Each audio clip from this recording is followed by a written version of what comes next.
Morning, this is Peter Villegas, Chairman of the California State Athletic Commission. I'd like to welcome you to today's meeting on September 8th, 2025. I'd like to call this meeting to order. First, responsibility is to give the Pledge of Allegiance. We'll do this together. I pledge allegiance to the flag of the United States of America, to the republic that stands one nation under God, indivisible, with liberty and justice for all. Thank you. The green light on the microphone, sorry.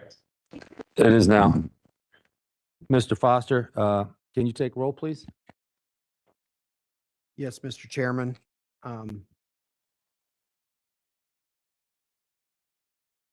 Commissioner Welch is absent, sir. Commissioner Hendrickson? We don't have Commissioner Hendrickson. Commissioner Grell? Present.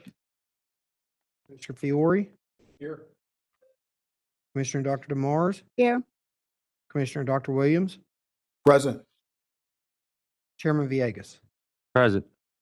Sir, we have 4 commissioners present and we have Dr. Williams online. Thank you.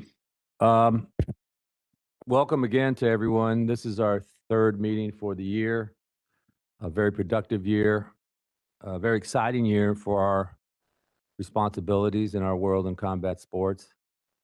But I'd really like to, in my remarks, acknowledge all the small businesses across California that appreciate and embrace and just love combat sports, which we have responsibility for. I'm sure many of us go into restaurants or bars or locations where there's pictures or certificates or reference to their love of our sports. And I think it'd be nice if we can show some acknowledgement and appreciation to these small businesses by maybe creating a certificate and send it to the small business that we all see that we'd like to acknowledge just for being fans and part of the sport.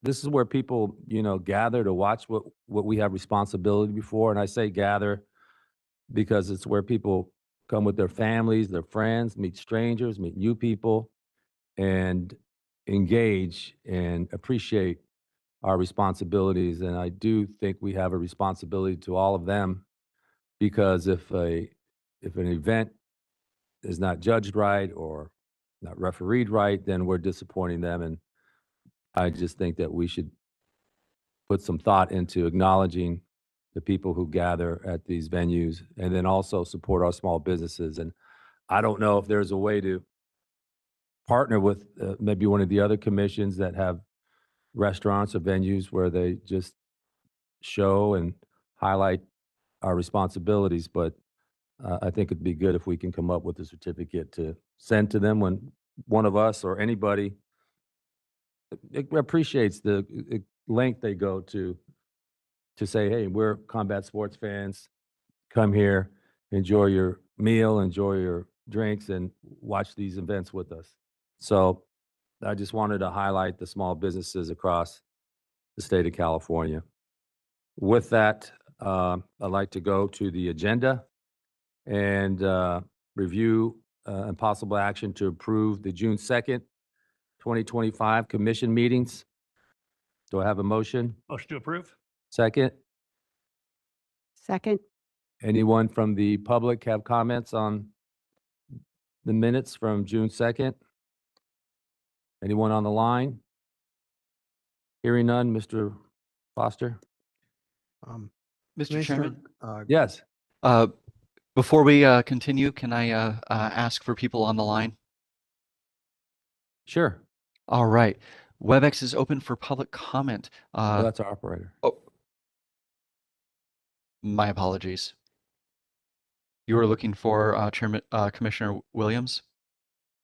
No, go ahead. You can ask for public comment from people on the line. All right. WebEx is open for public comment via web. If you would like to make a comment, please raise a hand by tapping that hand button at the bottom of the screen. Dial-in users dial *3 to raise your hand, and we will call on people in the order we have requests. People will be given 2 minutes to speak, and I'll give you a 15-second warning before your time expires. We're going to take just a few more seconds to see if we have a request for public comment.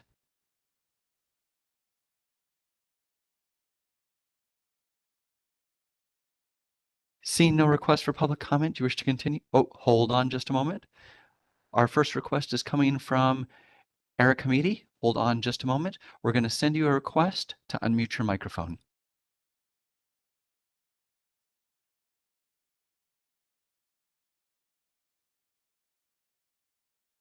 Eric, are you with us? Yes, are you able to hear me? Yes, go ahead, please. I just had a question if there was a particular matter that we want to give comments on, should we wait on that until we reach that part? Yes, this is specifically on the meeting minutes.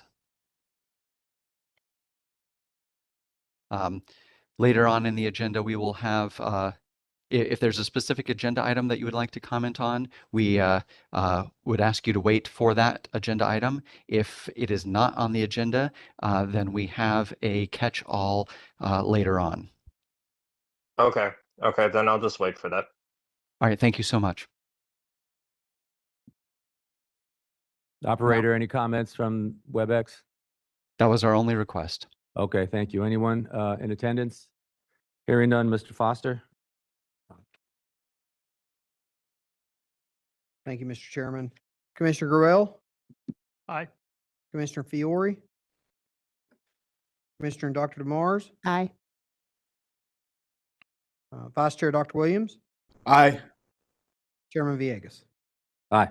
Minutes pass, sir. Thank you. Motion carries. The second item is to review and possible action to approve the draft strategic plan from the California State Athletic Commission.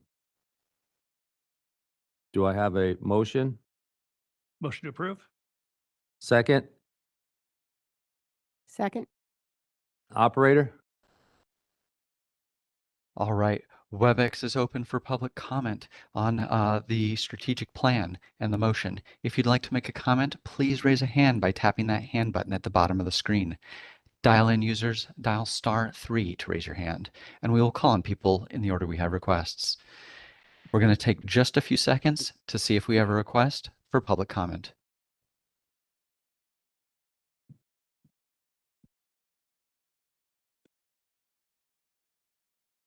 Seeing no request for public comment, do you wish to continue with the motion? Yes. Anyone in the attendance have any comments? Hearing none, Mr. Foster? Commissioner Gruelle, Aye. Commissioner Fiore, Aye. Commissioner Dr. DeMars, Aye. Vice Chair Dr. Williams, Aye. Chairman Villegas. Aye. Motion carries, sir. Thank you. Motion carries. The next item on the agenda is the discussion and possible action regarding celebrity boxing promotions request for a promoter's license in order to hold events pursuant to California Code of Regulations, Title IV, Section 533. Mr. Chairman, I'm requesting this item be tabled due to the lack of, they didn't provide all the paperwork they needed. Okay. Item will be removed and tabled until the next meeting. Moving forward, discussion and possible action regarding the Muhammad Ali American Boxing Revival Act, HR 4624. Mr. Foster? Yes, Mr. Chairman, if you'll just allow me just 1 second, I will need to grab a computer.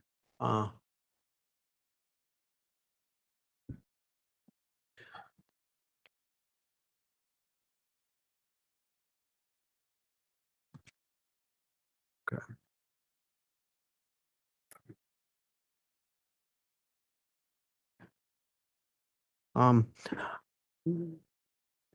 Okay, Mr. Chairman, we're going to go over the bill that's been introduced in Congress. This is the first time in 25 years that federal legislation has been introduced at the federal level involving boxing. And as you can see, perhaps on your screen, this is a big portion of my job description. So That's why we're going to take some time to go over this in as much detail as the commissioners need. But I would like to start with the bill itself. Can the moderator pull up the bill itself?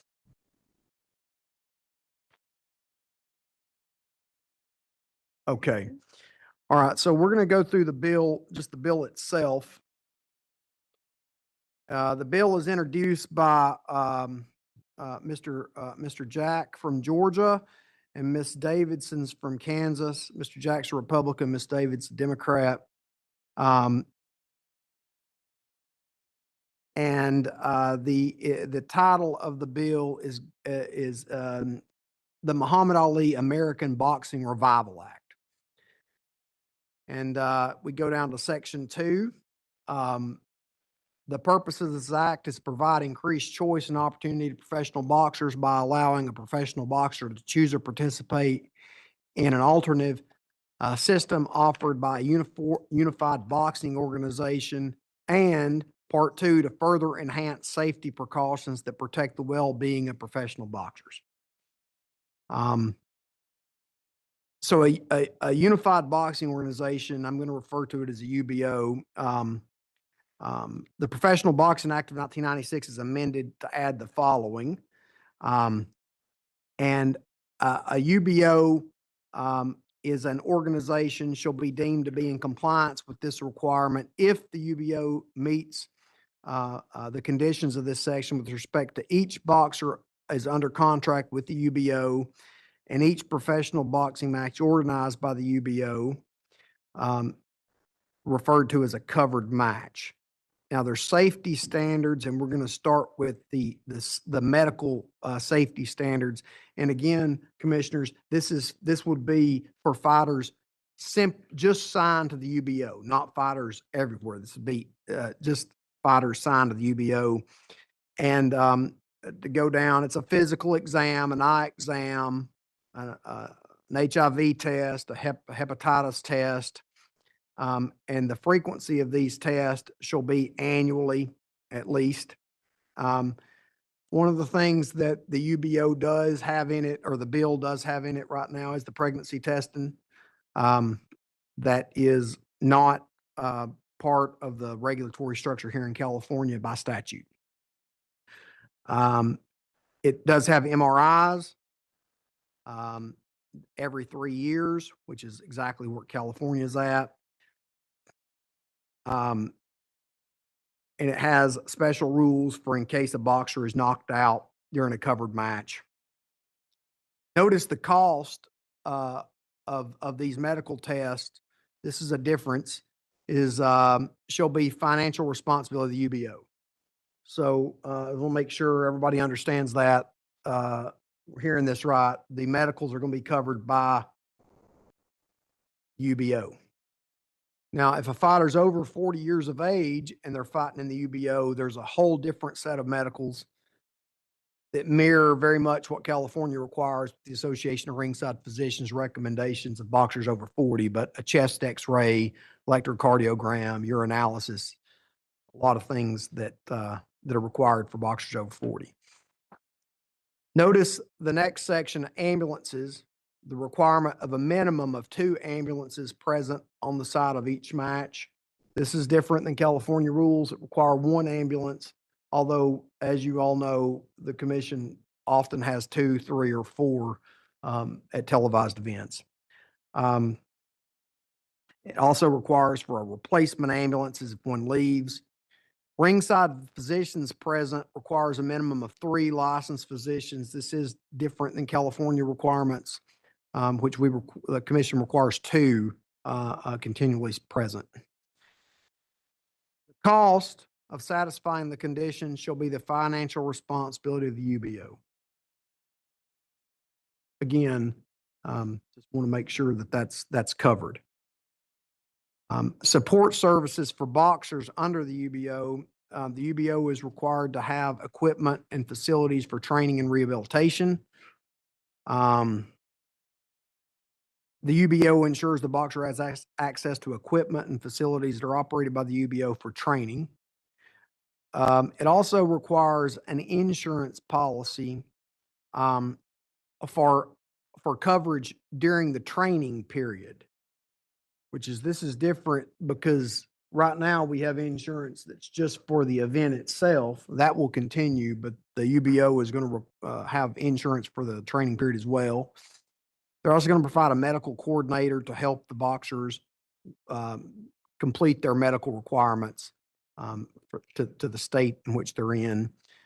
And notice the cost. The cost of satisfying the condition of this subsection shall be the financial responsibility of the UBO, except the cost of the health insurance deductible shall be the financial responsibility of the boxers. That's for the training portion of it. The UBO also has an anti-doping program. They must have that. They have in-competition testing. That's obviously testing like we do at the fights. But also, if you see no notice testing, or also called out of competition testing, the UBO may test with no advance notice. The administration of the test is by an independent third party. I think a lot of folks recognize Drug Free Sport as the person doing a lot of the third party testing right now, but that's who's what I think would be one of the parties that would be carrying this out.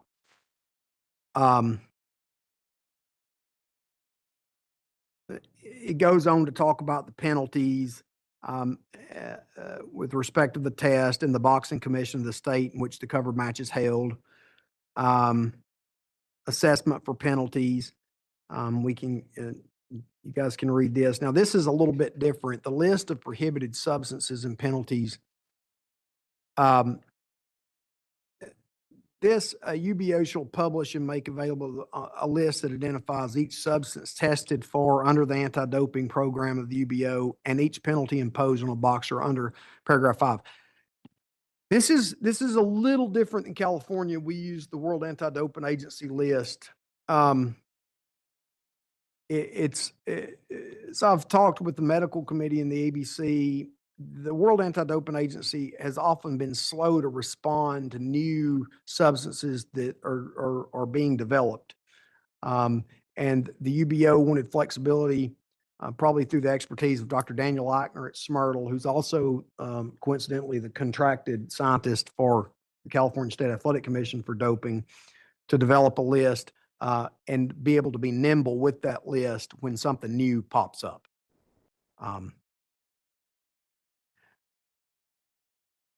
A UBO shall include in any contract between the UBO and the boxer terms such as may be necessary to require the boxer to submit to testing under this section. Notice the cost. The cost of the anti-doping program may not be the financial responsibility of the boxer, which means the UBO is going to cover that. The next section is boxing conduct policy, and you can read it, but a lot of this has to do with betting on your own fights or betting on other folks' fights that are part of the UBO. They want to discourage any kind of, not discourage, but prohibit any kind of wagering on fights or trainers that are wagering on the fights for probably obvious reasons. And then it goes to talk about the conflicts of interest, prohibits the indirect financial interest between the management in relation to the participation in the boxer of a covered match, employment. This is all pretty standard stuff about conflict of interest type things. Now we get down to boxing commissions.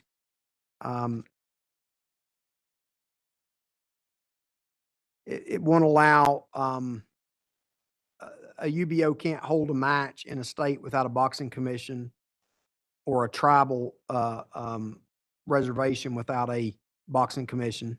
And judges and referees meet the requirement of Section 16, which is part of the Professional Boxing Act of 1996. And then it requires FTC filing, much like the sanctioned organizations have to file. Not exactly, but much like that.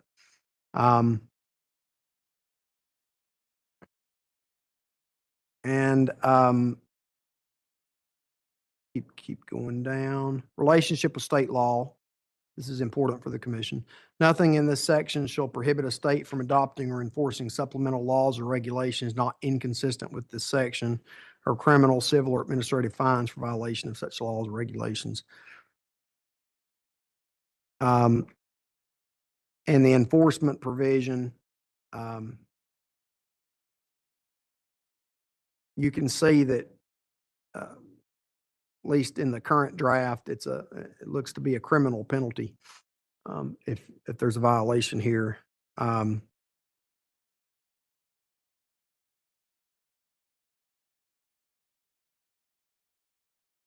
Now we leave the UBO when we go back to Section 4 of the Professional Boxing Act 1996, or Section 4, and then we go back to Section 5 of the Professional Boxing Act of 1996, and it's amended. Now these are things that affect every boxer in this country, not just people in the UBO. So there was a little bit of a change here. Do you see the minimum medical standards that includes an eye exam, blood work, and a physical exam? A minimum of $25,000 in medical coverage for any injury sustained in a match. So that's insurance for the match. And with respect to any premium is not the responsibility of the boxer, which means they don't have to pay the deductible. And then minimum payment to boxers. A promoter or unified boxing organization shall pay a minimum of $150 to each boxer for each round in a match in which the boxer participates. I understand that the commissioners may not view that as a lot of money. Here in California, we passed the $200 minimum, which was passed and signed by Governor Newsom, I think, a couple of years ago during our sunset legislation. This is not to the 200 level, but it is significantly higher than many states are paying some of their lowest paid boxers. If people don't believe it's happening, it is happening. It happens every weekend across this country. And this bill would give the boxers at least $600 for a 4-rounder that they get. And there's been some promoters that have complained. I've heard about this already, about this. $600 is not a tremendous amount of money for a 4-round fight. And I know many promoters are paying much more than this, but there are promoters across this country that are not. And the $25,000, in fact, I believe there's only 3 or 4 states that have minimum purses. I know Georgia's 50. State of California is 200. I think there's one other state that's 100, maybe Alabama, but a lot of the states just don't have any kind of minimum whatsoever. So, which means that a dollar contract can be used, which was, as the UCLA report detailed quite eloquently when it was released. It was happening here in California before 2015, where we passed the regulations here, and it's happening all across the country. There's 2 reasons to use a dollar contract. Reason number 1 is to exploit the boxer. Reason number 2 is tax evasion. So those are two reasons. Now I'll go to my PowerPoint, but do you have any questions on the language of the bill itself? I did Lem- have one question where Go ahead, Commissioner DeMars. when it mentioned the prohibited drug list, is there any indication on how far in advance boxers are going to be notified if something's added to the list? No, but I can check on that. Because that'd be kind of important, right? That would be important. That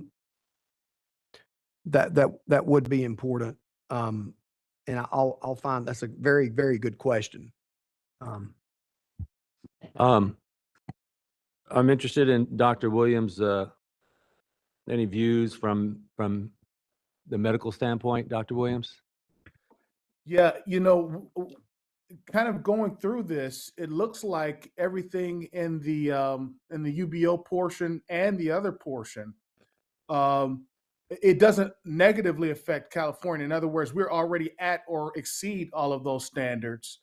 And I think we've all talked about wanting to enhance and increase standards across the board, and California leading the way. And in many ways, I think this kind of does that. Now you have some minimal standards, not completely, but many of them mirroring or coming close to what we've put in place. So it would seem from my standpoint that, the medical aspects, both in the UBO portion and in the general portion, that applies to every fighter, would be things that are in general good and contribute to health and safety. And I certainly don't see any red flags.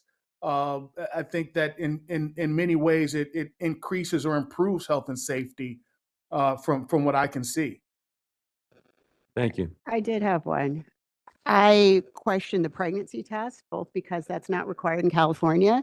And I don't know if our legal counsel can say if there's a status of none of your damn business, but I think that would be it. And also, at least when I was pregnant and competing, and my child is fine, thank you very much. I did research the Olympic Training Center, all the articles I could find way back then on pregnancy and competition, and there did not seem to be any evidence that competing early in pregnancy had any negative impacts at all. So I would question why that's necessary. I can't speak to the boxing aspect of it, but there are HIPAA protections and consumer protections, privacy rights under the constitutions of both federal and state. But for a licensing purpose, if a requirement is made for the licensing, I think there'd be an argument that you'd be voluntarily waiving those rights in order to participate. That's not to say it couldn't be challenged in court, obviously, in the state of California or other venues. Yeah, I kind of want to keep all the rights I got. Understood. Thank you. Any of my other commissioners have any comments, views? I guess the question I'd have for Andy, I think one kind of answers itself. Will this lead to better outcomes for the fighters? It sounds like this will increase pay around the country and will increase the conditions that rise to California's standards. I guess, will this, in your estimate, bring more events to California? That's difficult to say. It may bring 3 or 4 more events per year to California, especially if California is proactive and creates the UBO license type. If the federal legislation were to pass and the commission seeks through a sponsor in the legislature urgency language to create a license type because federal law has now changed, I believe that would attract a UBO to come and license in California and do events in California. But it's my understanding that the two groups that have expressed interest in doing these UBOs would start off rather slow. So I have a PowerPoint whenever you're ready. Okay, I just want to, on the question on the language, what's the definition of a new substance? You mentioned that there was a challenge keeping up with new substances. What's a example? A new banned substance, a performance enhancing substance, like this is not the best example, but like a SARM, a selective amplitude, the modulator, the stuff that's in the supplements that you buy at the store, that they're having a hard time because they can make a lot of different kind of chemicals and stuff. It's hard to keep up with exactly, so you can put an entire group at the thing. At the same time, there's this new kind of thing, and I'm not advocating for it. I'm simply saying fighters are seeking these peptide therapies. Okay. From what I have saw, again, I'm not trying to be an expert. From what I have saw, there is little indication that peptide therapy is exactly a performance enhancing drug. You usually do that after the fight, after you're injured, while you're trying to get better.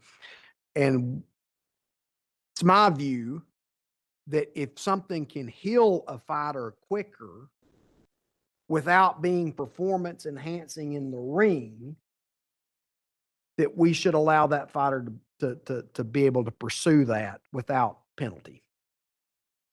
Okay, thank you. And then the last question I have regarding the wording in the bill, it mentions judges and referees, but it doesn't state formally who will assign the judges and the referees. Is that still the commission's responsibility? Yes, sir. That's the State Athletic Commission. Do we need to say that in the bill? Well, sir, it circles back to the Professional Boxing Act of 1996 that says it. Okay. Okay. John, I'm correct on that, aren't I? I'm fairly certain I am. I believe that is correct. Unless it's changed by the new Revival Act, it It's remains not. the same. Yeah. Let's trust but verify. Yes, we'll trust. John, if you'll look into that, that's a Absolutely. legal I will. thing, but I'm fairly certain that that's the case. Mr. Chairman, I had one other yeah. question. Do we have a sense of the timeline of this legislation, when it would pass? Right here. This is the boxing safety act. I can only speculate, sir, and I would rather, I would imagine that we're looking at sometime early next year, sometime in the next year, first 2 quarters, something like that. It's hard to say exactly, sir. And would we be able to pass, follow-up question, if we needed to create some legislation to create this license in California, could we do that on a sort of like a dual track so that we're getting that legislation passed in California in anticipation of this passing federally? Sir, that's interesting. I don't know. I think once we get the indication that it's going to pass, the legislation is going to pass, if it pass overwhelmingly in one house and it goes to the next house, and we feel like it's probably at that point reasonable to start seeking a sponsor to let them look at the current language so that there could at least begin developing. I think we would need to work with Consumer Affairs on this because new license types are rarely created. And this one would be a big one under the UBO. Thank you, Andy. Go ahead to your PowerPoint. Okay. This PowerPoint's rather detailed, so please stop me at any point. We can go the next slide. What we've just mentioned is there are changes across the board for every boxer in this country, not just the boxers in the UBO. Again, none of these standards meet California standards, but many of these standards are far above what's being done in many states. Next slide. Here are the pros that I view as somebody who does this every day of the UBO as I see it. There's a set pay scale for boxers. There's not a belt fee. There's an increased medical standards, 3 ringside physicians being present, similar pay for males and female from what I understand, no sanction body fees, required drug testing, insurance while training. There's no purse bids because you're already going to have, the promoter's going to have both sides of the card, no supervisor fees, 2 ambulances required at the event, and training facilities. Now, Lance Pugmire reported, and everyone knows Lance, that the pay scale that TKO put out was the one that's on the screen here. $20,000 for an unranked 10-rounder, $50,000 for a rank 5 through 10, $125 3 to 4, $375 for the challenger, and $750,000 for the defending company championship. These are the cons that I could view, that I could put out. Boxers' maximum pay will be capped until there's a contract renegotiation. So that's number one. It's possible, I don't want to say probable, but it's certainly possible that the sanctioning bodies will not rank fighters in the UBO, or they could potentially rank them lower than what they might actually be. I'm not suggesting that's going to happen, but I'm saying that's a possibility. And you're unable to compete for belts within the sanctioning body while you're contracted with the UBO. So I wanted to do a little bit of analysis, not a little bit, we did a lot of analysis to get ready for this meeting to compare what we know about this bill versus what we've saw here in California.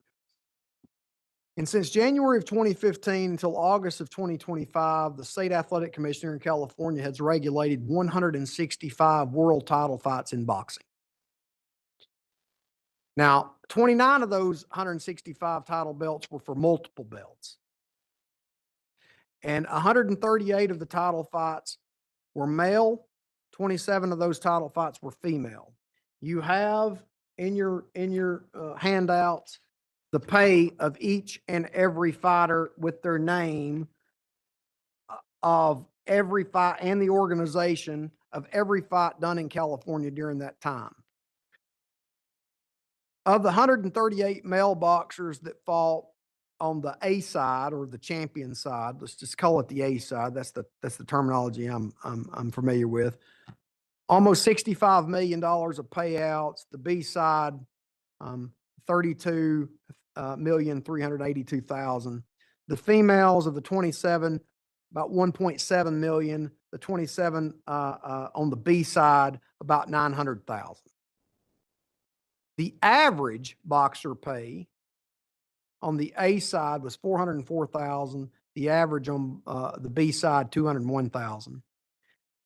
Now, Commissioner Gorell mentioned this, and we went and did it because this was interesting. We did the median as well because we had some outliers that skewed boxing high, which is one of the reasons why I believe that boxing is continually, there's this narrative, which is absolutely not true, that boxers make more money than UFC fighters or like high-level MMA fighters.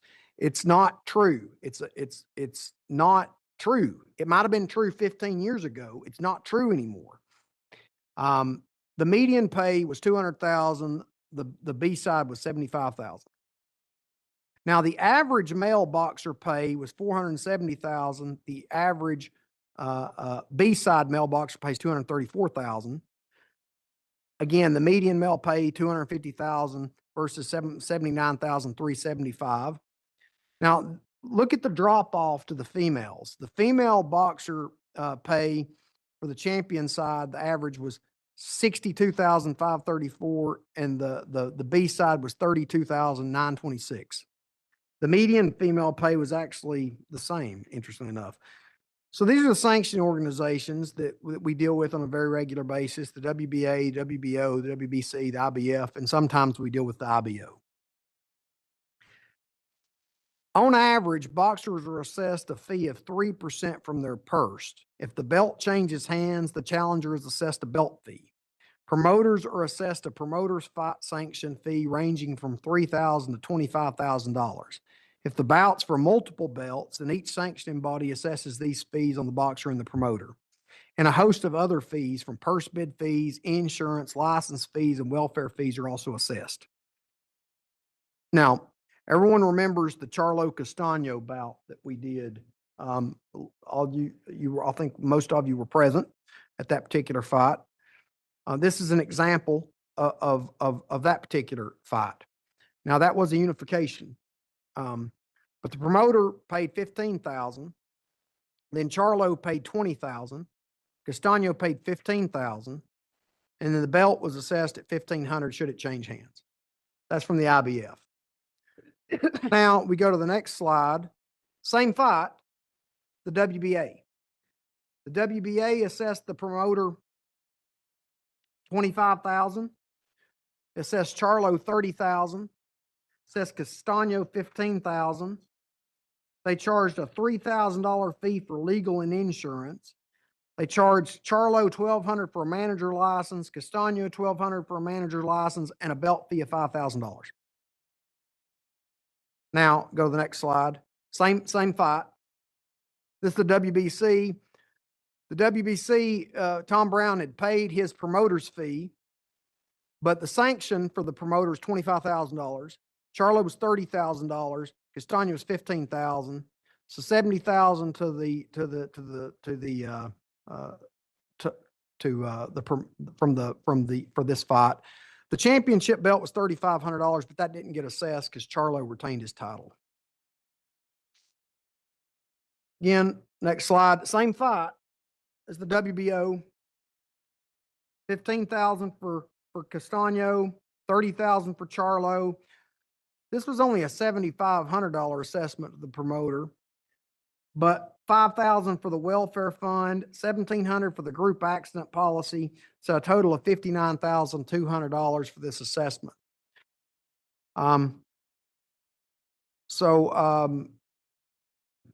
That's an example of a fight whose gross was 1.5 million. You're talking about well over $200,000 in sanction fees. This is before they pay their manager or their taxes or any kind of assessments. Now, of the 165 world title fights, of the not world title fights, but the number of title bouts in general that we've done since 2015, this includes intercontinentals, all the rest of them. We've done 58 with the IBF for the last 10 years, 10 with the IBO, 113 with the WBA, 166 with the WBC, and 127 with the WBO. Now you can see the next slide has a graph of this is the number of fights per weight class, okay, and which sanction organization did which ones. So this is really small, but the point is if you go down through the different organizations and you go through the different slides, you can see that of the 17 weight classes that are listed here, some weight classes are more used than others, and some organizations are more used than others. Like the WBC is quite active here in California.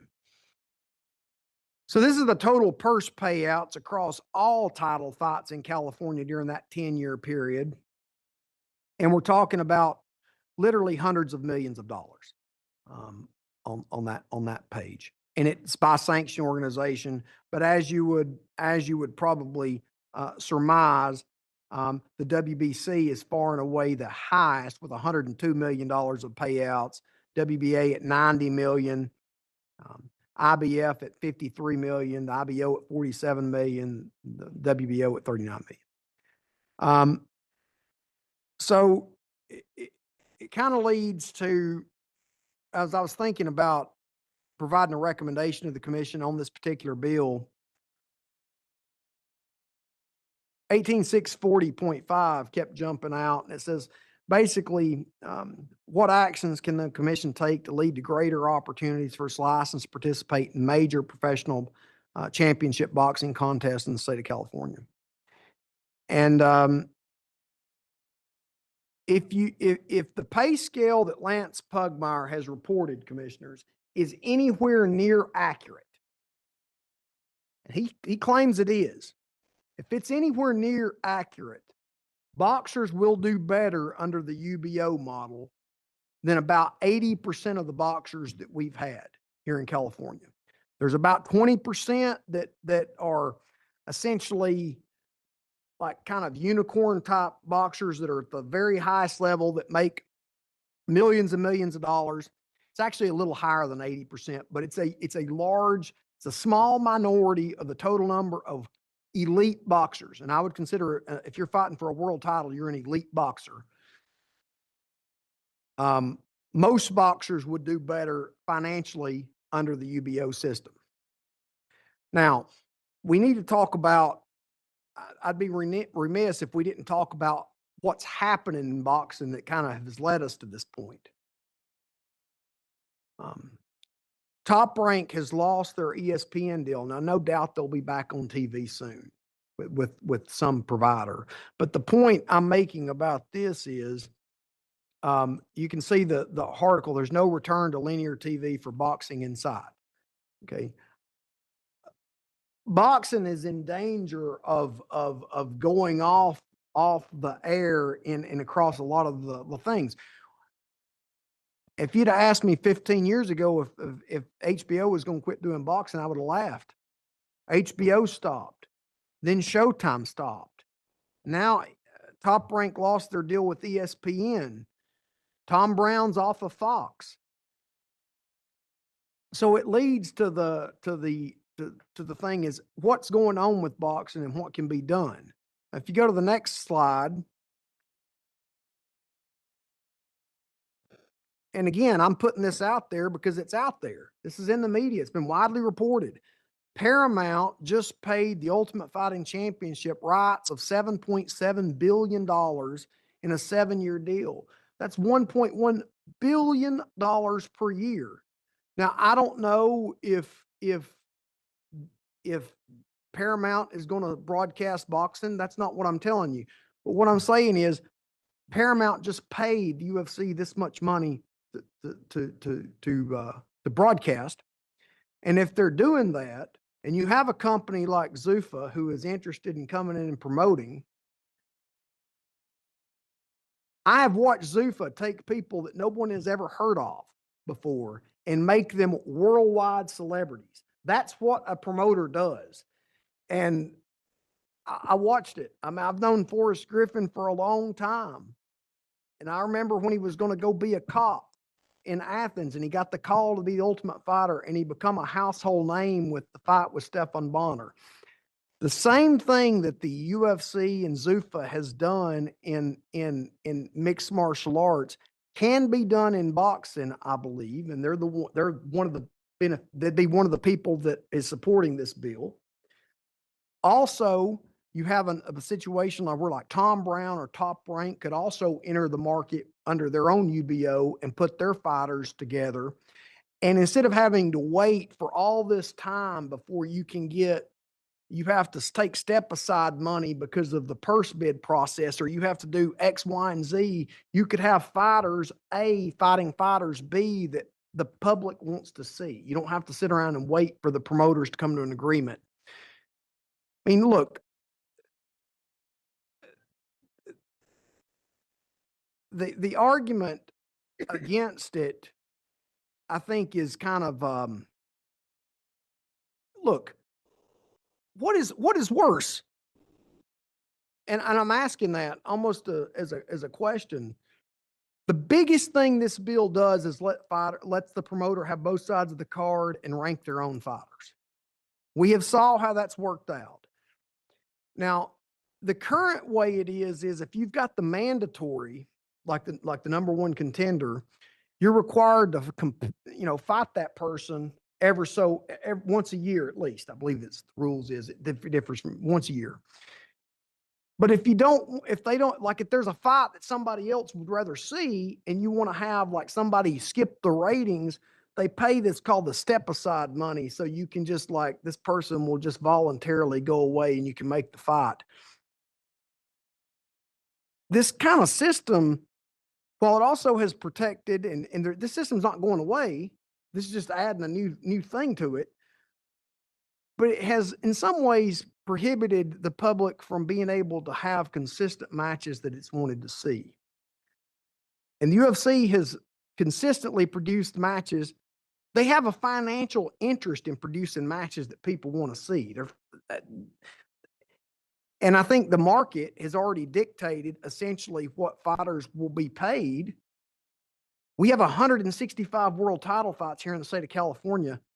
We've just showed you the average and the median over the last 10 years. This is the market because Nevada has unicorn type fights that skew the numbers. But California has the most world title fights of any place in the country. This is essentially what the market will bear.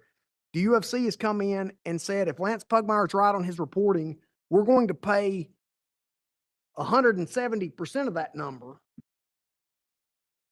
We're going to pay a lot more to the challenger. And by the way, the 10-round fights are greatly more than we pay. I didn't do the analysis on that, but I can assure you. So it just seems like the UFC's paying more. Everyone's paying more. And if they think they can do it and they want to do this, I would support the legislation that allows UBOs to set up because Tom Brown will do it.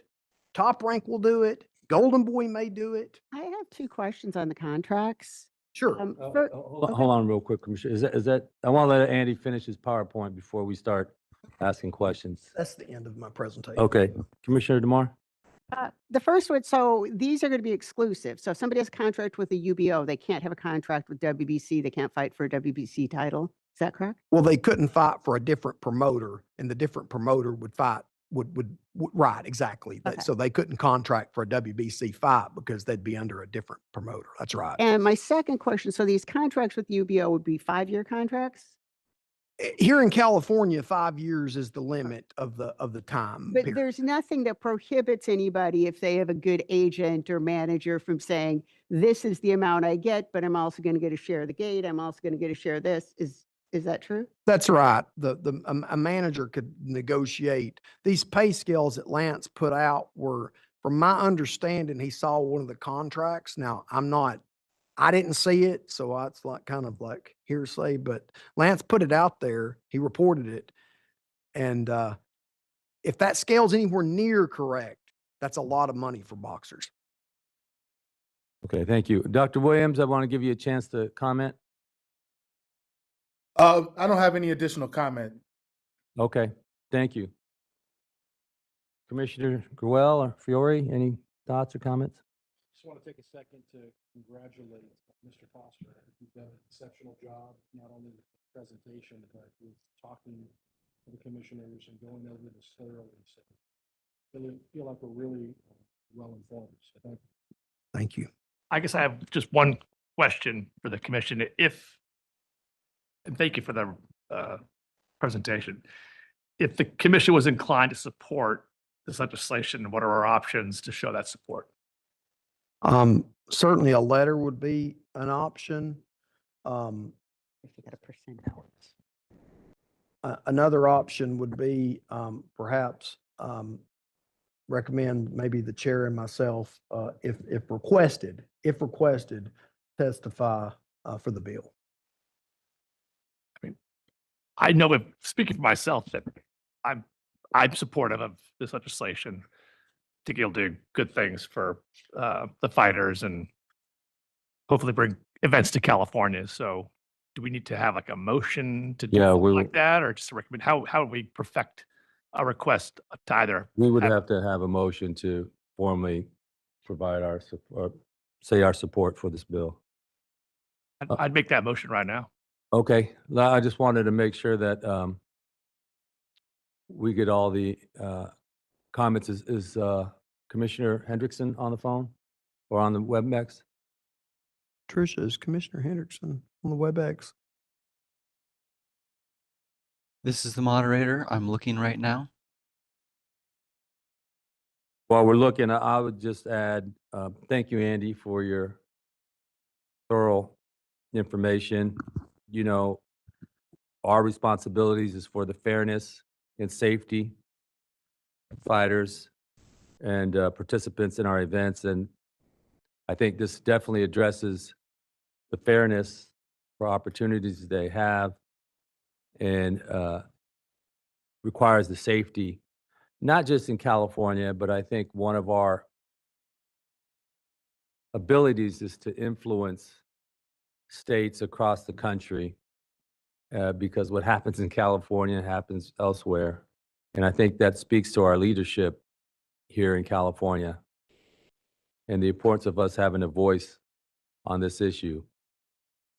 So I appreciate the information, and I think it's important that we do have a position on this. So I do hear a motion from my fellow commissioner. Well, do I have a second? Second. Any comment from folks on WebEx? Yes, indeed. We have many folks. We're going to start with Mac Danzig. Hold on just a moment, please. We're gonna Moderator, send- can you tell me how many comments we got, just so we can Let me get structure to a this? quick count. Yes.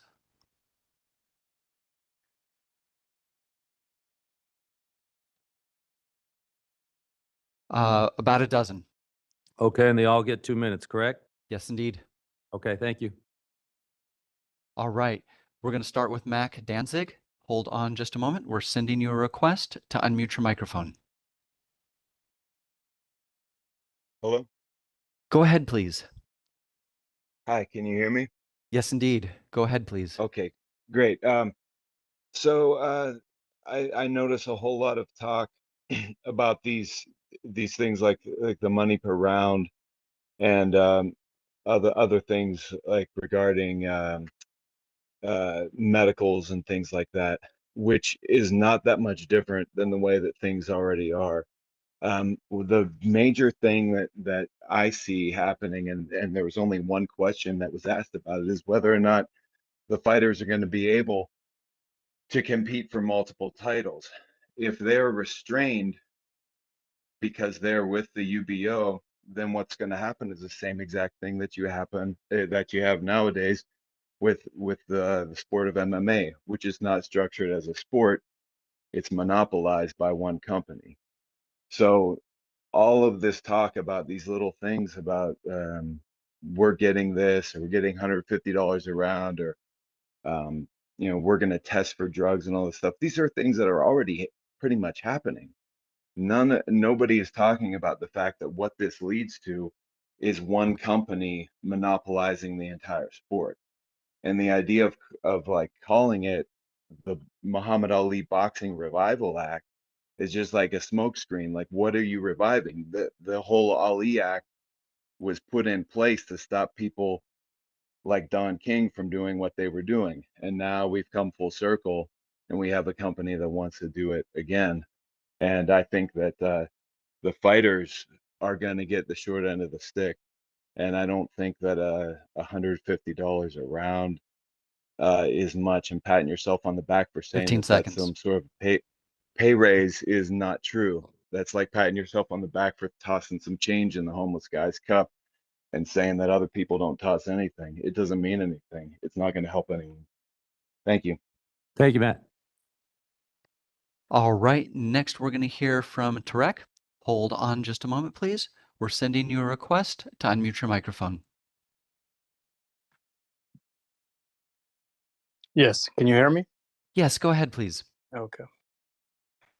All right, so I would highly challenge Mr. Andy Foster about the fact that that a UFC fighter are making a lot of money. And just in the point that we don't see a lot of boxers going into MMA. And when you look at recently the champions making $1.5 million, and then we see Usyk, who is making $142 million in one fight in one night. I think I would highly challenge those numbers.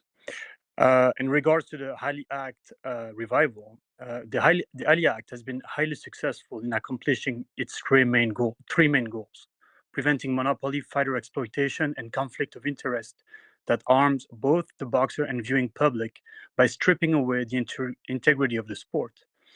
The Ali Act was enacted to end this abuse, and it has worked. By altering the Ali Act through this new bill, you will erase most of the work of the late Muhammad Ali, who has fought for many boxing generations to protect the athlete's integrity and make the sport about the boxing athletes, not the promoter. By changing that bill, the UBO model will suppress the ability for the fighters to compete freely.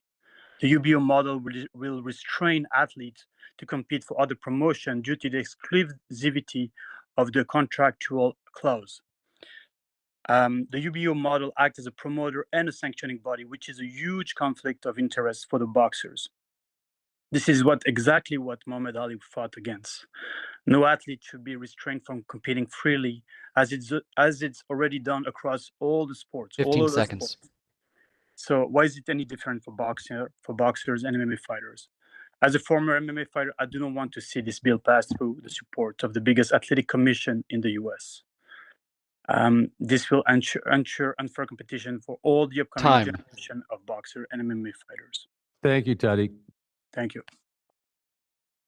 Next, we're going to hear from Eric Magraken. Hold on just a moment, please. We're sending you a request to unmute your microphone.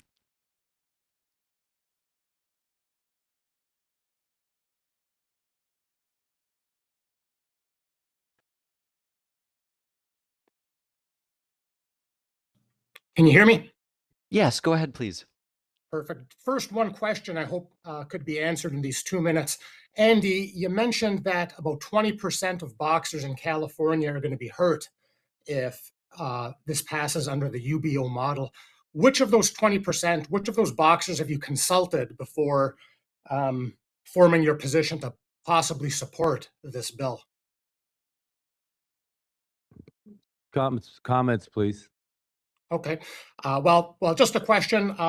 Hopefully that can be answered. The second thing I'd comment on is if this bill passes, what you guys are endorsing are coercive contracts. So under the Ali Act, coercive contracts are prohibited. And everybody who puts their support behind this bill is green lighting the ability for a promoter to now have coercive contracts. The top boxers are going to be exploited financially under this bill. And I heard the top boxers referred to as unicorns, but the top of everybody in every sport is a unicorn. They get paid the most because they earned their way to get paid the most. Those are the people who are going to be financially harmed the most. The last thing I'll say is the UBO model will let the promoter dictate who the fighters fight. So they get to call the shots of who you fight, where you fight, and when you fight. And if you don't play ball, they could freeze your contract, they could stall your career, they could hurt you financially, but they could hurt you physically as well, saying, hey, this will let promoters give the public fights that the public wants to see. It strips the fighters of their autonomy to look after their own health and safety. And I'd urge this 15 commission, seconds. I'd urge this commission to think about your duties about the health and safety of fighters as well as their financial well-being, and taking away the top purses from the top fighters doesn't help their financial well-being. Thank you, Eric. Next, we're going to hear from GW. Hold on just a moment. We're sending you a request to unmute your microphone.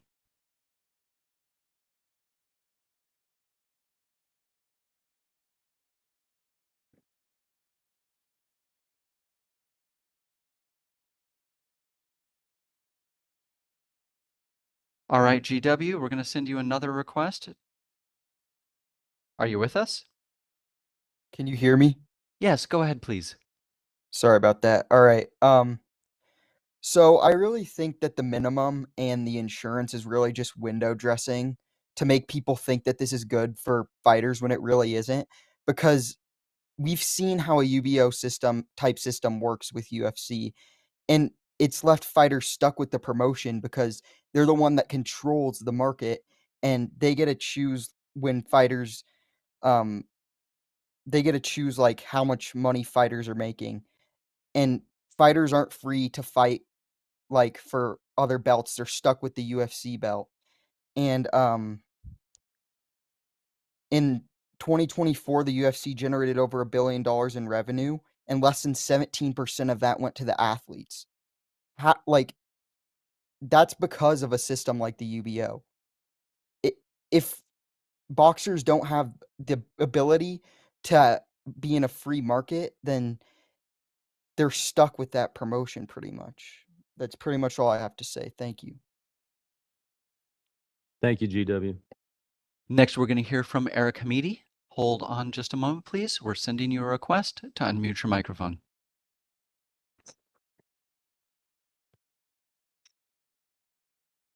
Are you able to hear me? Yes, go ahead, please. Okay. So while I've done a lot of research into this bill, and while the medical coverage and all of that other stuff related to it is good for the fighters, one needs to look at this bill a little more closely. And not only that, be able to see what is the history of the UFC as far as monopolizing the sport of MMA. Because there's a lot of restrictions that I've seen in this bill, and in order to be a UPO where you can do the things that they want to do, there are certain things that are required that the UFC already has, which gives them a head start as far as establishing a UBO. And I feel like with that head start, then that would allow them to basically pay a lot of money to get a lot of these boxers, high-level boxers, to join. And I'm not sure how extensively or how long-term they're looking at it, but by getting that initial head start and getting those top boxers, then eventually it creates more and more barriers for entry into the sport. And that's the thing that I've noticed about this, is that it does create a lot of barriers for entry to begin with, and that only enhances as Zuffa boxing or TKO boxing gets more and more powerful. And I'm concerned as a California resident and a longtime combat sports fan. I'm concerned about the future as far as other people being able to make a living, whether as a fan or a media member or a fighter. And I don't want to see all the opportunities 15 within one seconds. outlet, because that will hurt people's income and their passion and their livelihood. And that's all I wanted to say. Thank you, Eric. Next, we're going to hear from Rob Massey or Macy. Hold on just a moment, please. We're sending you a request to unmute your microphone. Yes, can you hear me? Yes, go ahead, please. Hey, thank you for having me. We had our own bill, the Ali Expansion Act, introduced into Congress on 2 separate occasions. The last time we had 33 Republican co-sponsors and 25 Democrats. There was no athletic commission involvement with those bills, which sought to expand the act to cover mixed martial arts for the express purpose of the intent behind the act. Now, with this bill being considered by the Association of Boxing Commissions, it's demonstrating one of 2 things. Either ignorance as to the history of why the Ali Act was passed, or willful naivety. It's one of the 2. This is straight from the legislative history of the act. As one hearing witness noticed, this is akin to forcing a professional tennis player to compete for just one event. That is an unreasonable restraint of trade. No boxer will ever be able to compete for any other title but for their promoter they're signed to. If there's less monopoly, that would create competition. This bill essentially is taking the options that were used by Don King and giving the UBO permission to use option contracts on steroids. There is no question this will lead to a reduction in pay for boxers. All you have to do is look at, which Commissioner Foster admitted on Ariel Helwani's show he has not followed, our antitrust suit against the UFC. We have both UFC pay data and we have boxing pay data. It's released in the expert reports. It's public. The UFC pays less than 20% of revenue to fighters, and boxing promoters pay up to 80% of revenue to fighters. That's why this bill is being introduced. They want to reverse the split. Finally, I would say this hearing is premature. This act has just been introduced. It may change. It may be voted down. Why are you expending resources on this now prematurely? Time. Thanks, Rob. Next, we're going to hear from Kajan Johnson. Hold on just a moment, please. We're sending you a request to unmute your microphone. Hi guys, my name's Kajan and I am currently an MMA fighter, used to fight with the UFC. I am also a professional boxer, and I'm also on the Athletes Voice Commission, so I feel like I have a lot of understanding of these issues. First of all, there is no leverage with which we can negotiate contracts. There was a question earlier about renegotiating contracts if you have a good manager. Under the UFC's UBO model that they're proposing, the TKO UBO model that they're proposing, you will have no leverage to negotiate because you will be locked up in a very exclusive, coercive contract. So there will be no ability to get out. They will just sit you on the bench and wait until it is over, right? Everyone in MMA, everyone in boxing is trying to be a unicorn. So you're talking about these unicorns. That's what we're chasing. That's why we're here. If we were trying to make smaller money, we would just go and start a business, right? Fighters will be abused by the control of the rankings. If you allow the promoter to control rank and title, they will be able to dictate who fights who, and you will no longer have a sport that is merit-based. You will have just a reality show. This is easy to see because the UFC model, right, this TKO UBO model that they are proposing has already led to the UFC settling a lawsuit for $375 million for being an illegal monopoly and a monopsony.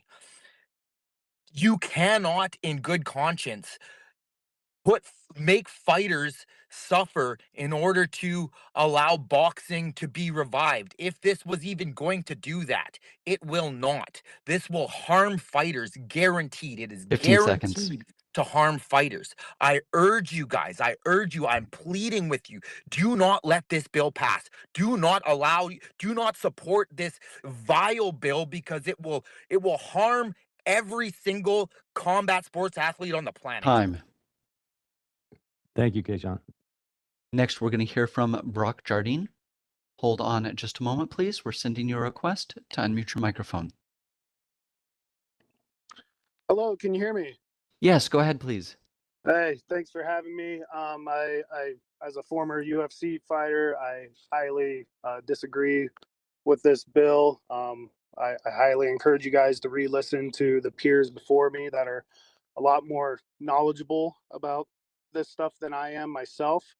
But even in the presentation that was presented by Mr. Foster, you referenced the one bout where the guy had to pay, $200K in fees, but he still made 1.5 million gross, minus the fees. That's still a lot more than what this is proposing that champions are making 750,000. So even in the own presentation, it's showing that it's not benefiting even the unicorns, right? So I really encourage you guys to take time on this to really explore and educate yourselves more on what this is really asking for. And again, appreciate the time. Thank you, Brock. Next, we're going to hear from Brian, then Jem, then Vinci, then Carla, and that should be our list. So Brian, you're next. We're sending you a request to unmute your microphone. Yes, hello, can you hear me? Yes, go ahead, please. Yes, thanks for having me on. Yeah, I just agree with this bill, and I encourage you guys to listen. Everybody spoke before, just they have a lot more knowledge than I do, and I'm still learning more and more about it. And it's just, getting locked in these contracts where, you're not able to go out there and try to look for more money or more potential fights.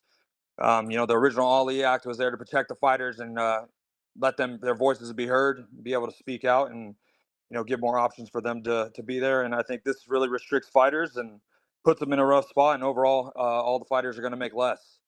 So I just please take the time to review and, hopefully not let this pass at the moment. And I thank you for the time. I appreciate it. Thank you, Brian. All right, we got a few more hands. Next is Jem Nightingale. Hold on just a moment, please. We're sending you a request to unmute your microphone. Okay, can you hear me? Yes, go ahead, please. Very good, thank you. I was encouraged by the chairman's initial remarks about responsibility, the kind of sacred trust to take care of the sport and the fighters and everything. And the question that I would probably add to that or build on that is who do you need to be responsible to?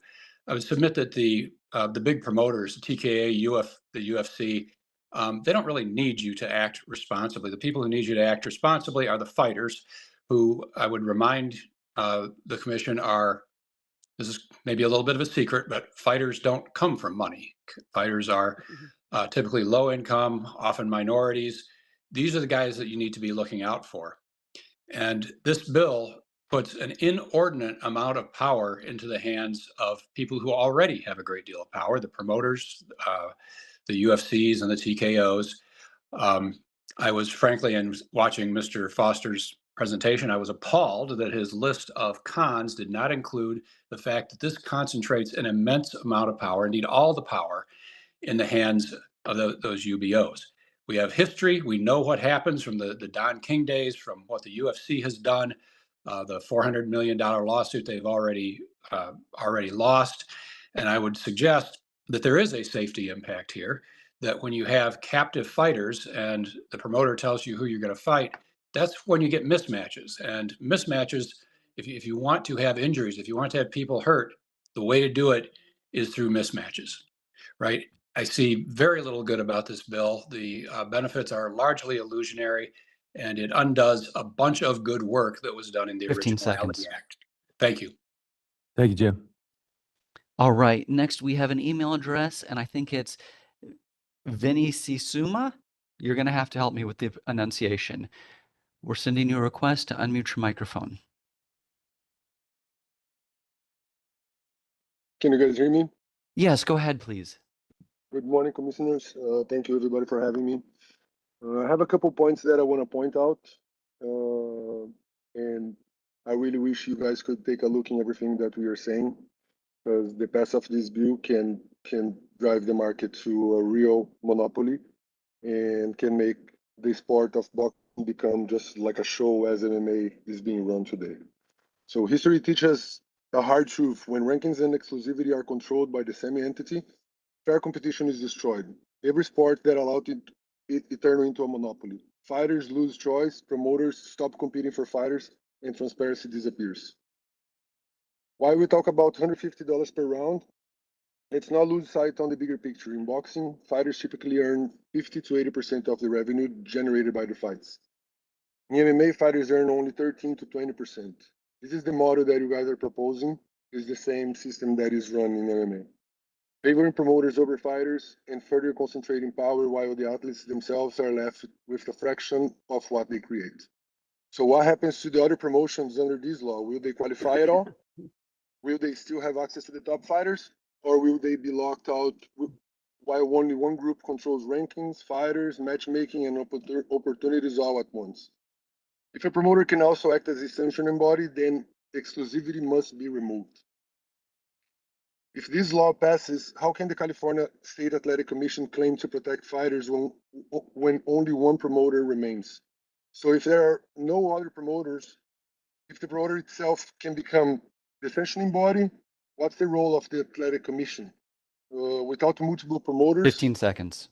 The commission would disappear. I stand here on behalf of the MMAFA. The real issue is not $150 a round and medical coverage. Those are distractions. The real issue is monopoly. If ranking, sanctioning, and exclusivity are tied together, Time. fighters lose their freedom. Thank you for having me. Thank you, Vinny. All right, next we have Carla, followed by Rochelle, Jake, Matthew, Junior, and Daniel. Carla, you're next. We're sending you a request to unmute your microphone.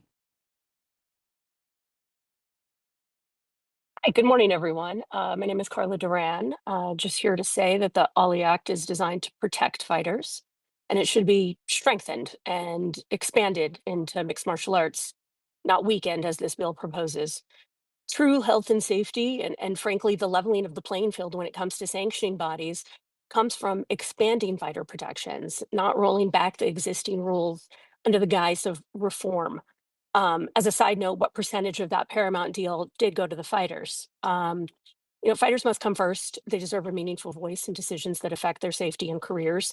And I believe that before any of these changes are made, the vote should be paused to ensure fighters' rights and public's input is fully considered, especially because this hasn't even went to Congress yet. Appreciate you all. Thank you. Thank you, Carla. All right, next we're going to hear from Rochelle Donaire. Hold on just a moment, please. We're sending you a request to unmute your microphone. Hi, good morning, everyone. I just wanted to chime in here. The only thing that I thought that was beneficial for this act was the pregnancy test. I do disagree with the commissioner who had questioned about a pregnancy test. First of all, you should know, because that if a miscarriage happens, let's see what happens. Like, who's going to be responsible for that? But let's start off by saying why are we even letting a brand new player walk in and dictate the rules to a sport they haven't built? They haven't earned the right. I've managed Nonito through world titles across divisions and negotiated and every negotiation we've done has been about making sure he had opponents and got the most money possible for those opponents. That's the point of this game. You risk your life, you deserve leverage at the table. But the UBO, they cap purses. They strip fighters of negotiation power before they even sit down. Sure, they say they don't take sanctioning fees, but why would they need to if they're cutting off our paydays at the knees? What good is a belt if it leaves you broke?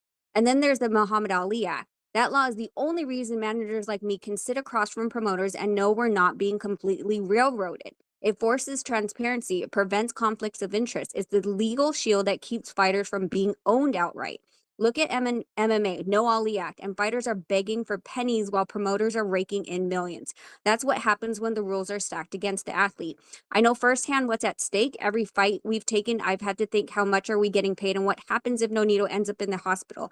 What's the copay? What's the deductible? Who's covering that bill? Because the reality is the promoters and sanctioning bodies aren't paying for it, and the fighter is. So when you talk about capping purses and gutting the Ollie Act, what you're really saying is fighters should carry the risk, bleed in the ring, and then pay twice for it with their bodies and their wallets. 15 seconds. So I want to be clear, the UBO is junk and the Muhammad Ali Act is sacred. One robs fighters of leverage, the other protects their rights and their pay.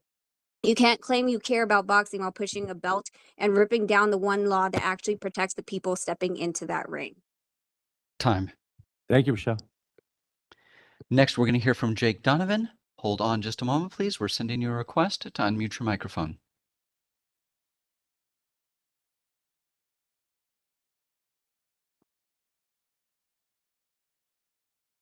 All right, Jake, we're going to try you again. We're sending you a request to unmute your microphone. Okay, there we go. You hear me? Yes, go ahead, please. Perfect. Thank you very much. I'm not going to waste too much of your time. A lot of people have made some excellent points, and I appreciate it. As a boxing writer, I just wanted to be on record.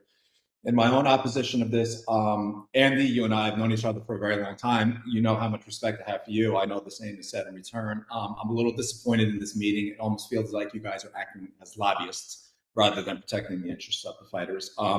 This sport is already in a position where the people who are proposing this bill are dictating how things are reported, you know, who gets credentialed, who, you know, what fighters have what say. This is going to ridiculously weaken the sport. It's not going to strengthen it. It's not going to make boxing great again as being pitched. So I would love for this commission, who already sets the standards even more so than Nevada, I would love to see this commission take a wait and see approach and continue to, you know, dictate to other commissions as opposed to just drop to your knees and be in favor of this ridiculous bill. Thank you. Thank you, Jake. All right, next we have Matthew, followed by Junior, Danielle, Daniel, and Jack PB. Hold on, Matthew. We're sending you a request to unmute your microphone. Hi, thank you so much for having me on here. Yeah, my name is Matthew from Brunch Boxing. I just wanted to really voice my displeasure and opposition of this bill that's being proposed. And I'm actually disappointed that someone like Andy Foster, who has a reputation of being one of the most innovative and fighter-friendly commissioners in all of boxing, would not only be supporting this bill, it almost seems like he's lobbying for this bill that's going to cut off fighters' rights at the knees. I mean, I've seen these PowerPoints and all these like glossy numbers about, hey, UFC Paramount signed a $7.7 billion deal. That's great. Why didn't I see the PowerPoint about the lawsuit brought against the UFC by the actual fighters, the people that we are sworn to protect? The Muhammad Ali Act is meant to protect the fighters. It's not meant to line the pockets of the promoters. And if the Muhammad Ali Act, because I'm guessing we want to revive boxing, we're trying to say that the Muhammad Ali Act is not doing what it's supposed to do. If the Muhammad Ali Act is toothless and it doesn't do anything for the fighters, then why does this UBO need to amend it in order to come into boxing? They could just operate under the same rules that everyone else is operating under, and they'll be able to make as much money and profit as they can if they do things fairly. The reality is that 15 seconds. this UBO and TKO, Nick Khan, Turki Al-Sheikh, and Dana White, they are looking to exploit the fighters, and I plead with you guys to make sure that they are not successful. Time. Thank you, Matthew. All right, next we have JR or Junior. We're sending you a request to unmute your microphone. As a reminder for our dial-in users, I know we have a few that have joined us recently. You need to dial *3 if you wish to make a public comment. This is on HR 4624. This is agenda item 6. JR, are you with us? You able to hear me? Yes, go ahead, please. All right, got it. This is J.R. Bell of the Boxing Source. I've been covering boxing in some capacity for over 10 years. And, listening to the other people that have been able to comment on this, I echo their sentiment because you're dealing with fighters that I pretty much call sole proprietors, in that they basically are a business themselves. So they have to protect themselves in any shape, form, or fashion, whether it's mixed martial arts or through boxing. And you've heard from, either former fighters or current fighters and managers of boxers here in the past that have just stated that this particular bill would not work for the fighters if it was able to pass. And you're basically cutting off their ability to make as much money as they possibly can by giving them set prices or set salaries in a sense with this potential bill. And I will echo what Rachel Donaire said earlier. What good is a bill if you're broke? And that is what you basically have here potentially if this bill passes. So I do not support the bill, and hopefully you take whatever I've said and other people before me and after me say into consideration. And with that, I'm done. Thank you. Thank you, JR. Moderator, how many more people do we have? 3. Okay, can we cut it off now, or do I have to let all 3 speak? Okay, all 3, and then we'll cut it off. Thank you. All right, next we have Daniel Martinez. Hold on just a moment, please. We're sending you a request to unmute your microphone. Hi, good morning. Good morning. Yeah. Go ahead, please. All right, I'm gonna keep it short. Danny Martinez, professional MMA fighter, retired. I retired at 32. I'm 40 now, so 8 years off. During my time, I've fought for Zuffa in 2 different contracts. First one, they gave me a 6-fight contract. Fought the top guy in the world, lost. He moved up. I sat out for 2 years. Another time signed for Zuffa, 4-fight contract. Won fight of the night, sat out for a year and a half. Those times I was training full speed, going with everybody else, just like anybody else was in the room, going hard. You're not getting income during that time, but you're doing the same work as everybody else. So these are things that they should do to protect the fighters, that especially when the sponsorship was taken away and our monthlies were taken away. You got to protect the fighters by getting income while they're training, as well as their post-fight. You guys are talking about in-fight careers, talk about their post-fight career. A lot of us have became firefighters and PD. These tests to take these firefighter PD exams are very tough to retain information. I've done this test about 8 times, my NREMT. I'm sad to say that I finally passed it after the 8th time. That was 5 years ago. I've been a firefighter for then. And that's all I would like to say, that take care of the fighters inside and post-fight career. Thank you. Thank you. Next, we have Jack P.B. Miller. Hold on just a moment. We're sending you a request to unmute your microphone. Hi, can you hear me? Yes, go ahead, please. Hi, my name is Jacob Miller. I've been working in and around mixed martial arts and boxing for 10 years. I am a organizational development consultant. I have seen firsthand the way that companies, private, public, whatever it may be, when they are designed to make a profit, they are going to use their leverage to gain as much from the people who contribute to that industry as possible. That is the way that a private company works. They want to make money, and they will do whatever they can to get as much out of it as possible.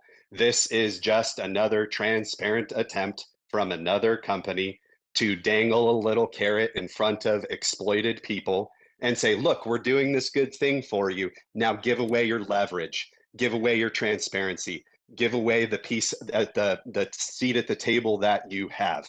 This takes away the leverage that the fighters have and sets up a restricted, non-competitive market where they get to use really, really bad contracts to hold their thumb down on the fighters and take away their leverage and take away their money. This cannot pass. It will gut boxing and do the same thing that we have been fighting for fighters and in other sports. This is not new. This is just another attempt to exploit athletes. We cannot let this happen. We cannot do it again. Please do not do this. Thank you, Jacob. And finally, we have a dial-in user. area code 949. I'm going to send you a request to unmute your microphone. You should hear a prompt asking you to dial *6. I'm going to send you a request now.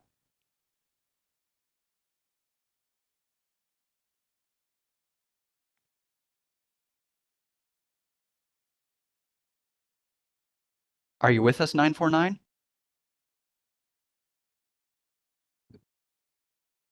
I saw your microphone flash. Are you with us? Can you hear me? Yes, go ahead, please. Juanito Ibarra, 43 years in the fight business, has done everything under the sun. Andy has done great things with the commission. This UBO thing, it's out of hand. You know, the MRI, MRAs, why doesn't it mention MRAs like Vegas? All these physicals and doctors and medical tests should always be covered. And I believe it's pretty standard that promoters under their insurance bond does pay for that when a fighter participates. There's different masks like betting, etc. You know, the minimum pay. Most promoters make their fighters they act like slaves by selling tickets in order to cover their purse, plus make them more percentages on their tickets. You should ask people in California, the promoters in California, the lower promoters in California about that. They should be ashamed of themselves for all the years that they've done it. The also thing is, if you guys support, you know, movement in the Ollie Act, then support the expansion of it, like it's been said before. Support what MMAFA has been doing since the original Ollie Act. I was involved in that with the Senator McCain, Bernard Hopkins, Oscar De La Hoya, and many, and the Boxers Organizing Committee. You guys really want to talk? Let's sit down. Let's get the fighters. Let's get their voices. Let's get everyone that really cares for fighters, and let's improve the system. Don't just pass this thing because someone says it. They're masking it. Talk about the business point of who can afford being a promoter in the UBO to compete. I know Tom Brown. I knew Tom Brown before he was even involved with Dan Goosen in boxing. Okay, the Paramount seconds. deal. Okay, the Paramount deal. Who's the president of Paramount? The UFC owner. WWE. They're now on ESPN and Top Rank's off. Why? It's another monopoly. Thank you for your time. Thank you, Jacob.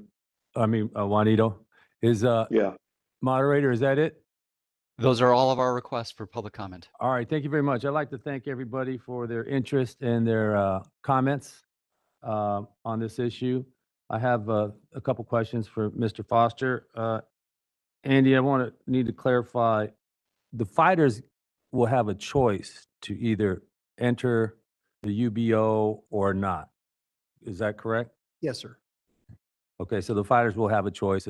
They're not required to go to a UBO. Yeah, nothing about the current system goes away. If the fighter if they continually rank by one of the sanction organizations, they can sign up and with the promoter and do it that way. The UBO currently there's only 2 promoters that have expressed any interest in doing the UBO. And if they wanted to sign up with one of them, they'd be under that system. Okay. The second is any events in California would still support the pension for the fighters, correct? Yes. Okay. I think that's important because during some of the comments, I heard some of the comments regarding our commission and maybe not being as sincere to the safety and fairness of the fighters. But I'd like to remind everybody we're the only commission in the country that has a pension for fighters. So our commitment, even after their life as a fighter, we support. And then the third, we heard voices, obviously, position on the bill. Can you tell us who supports the bill? Yes, Mr. Chairman. Loyola Marymount University, along with Professor Dr. Abel Valenzuela, they sent in a letter to Congressman Brian Jack, and they're supportive of the provisions of the minimum payments, the insurance, and those things, the things that they did their paper on, that took a lot of the recommendations were taken. The university sent that letter in. And then also Tom Brown himself, TGB Promotions on letterhead, sent a letter to the committee And I'll be providing that letter to the commissioners if you'd like to see it. But one of the sentences, the paragraphs in his letter is, to be frank, the great American sport of boxing has been floundering, is in a need of help. In my opinion, the Ali American Reform Bill is a solution. It will position boxing to flourish by adding competition and accountability to the great sport. As HBO, Showtime, and ESPN stop broadcasting boxing, the question are why and what can be done. And it goes on to talk about it. There's probably no one in the world that has more experience in promotion of boxing than Tom Brown, because he saw every aspect of it. And that's why I talked to him, wanted to see what he thought about it. Okay. Thank you. I'd like to get some more detail on this. Commissioner Grell, would you like to? Yeah, thank you, Chairman. One, I want to really appreciate the caller's comments. I think this is the most feedback you've ever received in a commission meeting since I've been on them. And it was very thoughtful and for the health and the welfare of the fighters, not only in California, but as well across the country, and for our kind of obligation to make sure we have events here in California that are healthy. I think we need more time to discuss this item, and I'm wanted to make a motion to recommend, if the commission agrees, to create a subcommittee to help the commission develop with more feedback and research our position that we could then discuss and possibly take an active position on in our December meeting. And so I'd make a motion to create a subcommittee to then report back to the commission with a possible recommendation for an official action in our December meeting. Okay, before I act on that, I want to hear from any of the other commissioners. Why don't we go to Dr. Williams on the WebEx first? Any comments, Dr. Williams? Well, the only comment or question I have is, Andy, if something like this were to happen, the state of California would still have the ability to comment on matchmaking like we do under the current system in terms of whether or not we would sanction a particular event. Is that accurate, or would we completely cede that, even sanctioning an event in California? Dr. Williams, it would no, we would continue to look over that. This would become the big difference. The big difference that this bill allows, beyond the health and safety provisions that are at the bottom of the bill at California for exceeds, is this would allow a promoter to rank their own fighters independent of sanctioning organizations, and they would have both sides of the card. So you could have a fighter that you promote fight another fighter that you promote on the same event against each other. Right. But the comments and concerns about safety as it relates to unfair matchmaking, that wouldn't change from where we are now, where people can suggest particular bouts and opponents and what have you, but we still reserve the ability to say, no, we disagree with that particular combination of fighters, or would not sanction that particular fight in California. Is that right? Yes, Dr. Williams, that's a good point that you brought up. That's one of the biggest pieces of misinformation I think that I heard today during the discussion. The way the current system is promoters have an interest in having the B side barely passable. They have an interest in making sure that the fighter that they promote wins. And it's my job as I sit there, it's like, I almost feel like it's playing the analogy that's not great, but it's an analogy I use is playing that the wheel, the game on the, you want to get as close as possible without going over of what I want to prove. And the promoters have gotten pretty good on what I will approve and what I want to prove. The difference on like, let's say it's Bellator or UFC, the difference on their side is they have a financial interest in making good fights. Now, they may have somebody they want to win. They may, but if the other person wins, They'll just promote that fighter. That's the big difference. Whereas you don't see too many upsets sometimes, but you don't see too many upsets in super high level boxing until you get to the very, very top of the boxing thing. And then you will have like the big fighter fight the big fighter. I don't know if that makes sense, but that's what we do. That's the difference. The A side is controlled in boxing by the promoter of the match.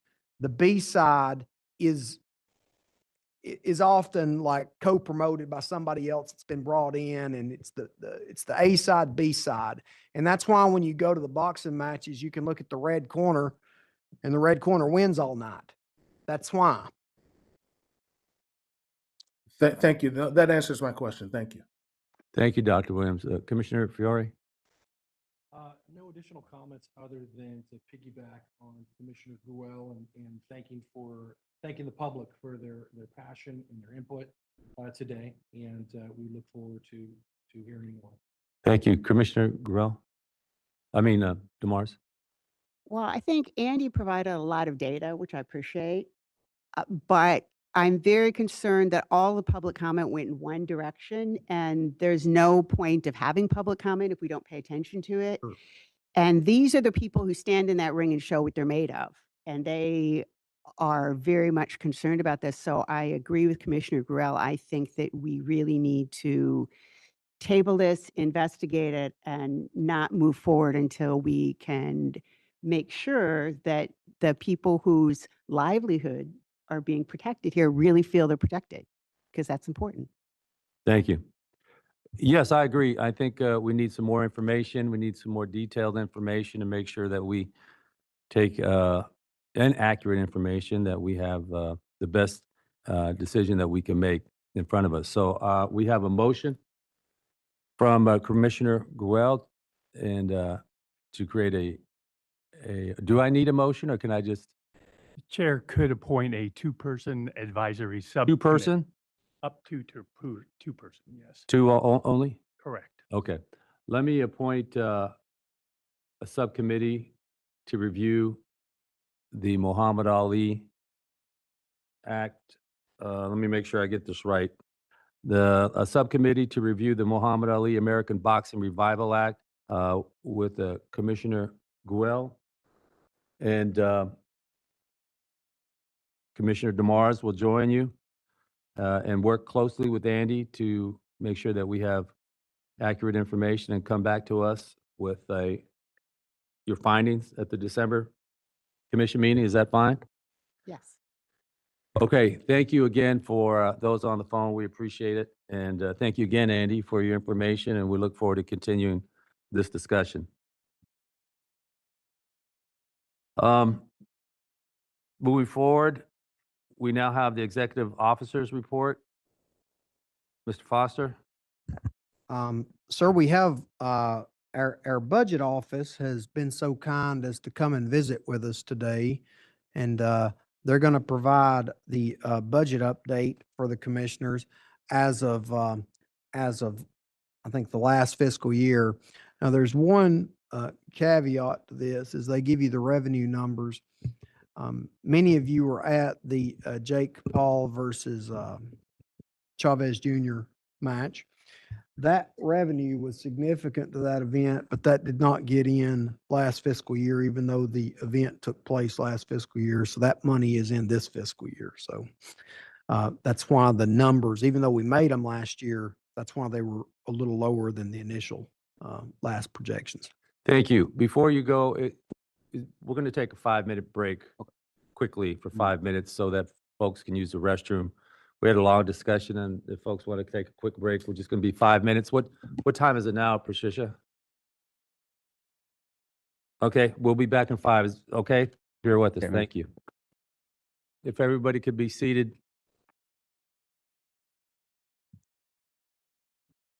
Thank you for your patience. Mr. Foster? Sir, this is the budget office. Yes. Good morning. My name is Brendan Vu, and I'm budget analyst over with the DCA Budget Office. I'm here alongside Nicole Dragoo, budget manager. Welcome.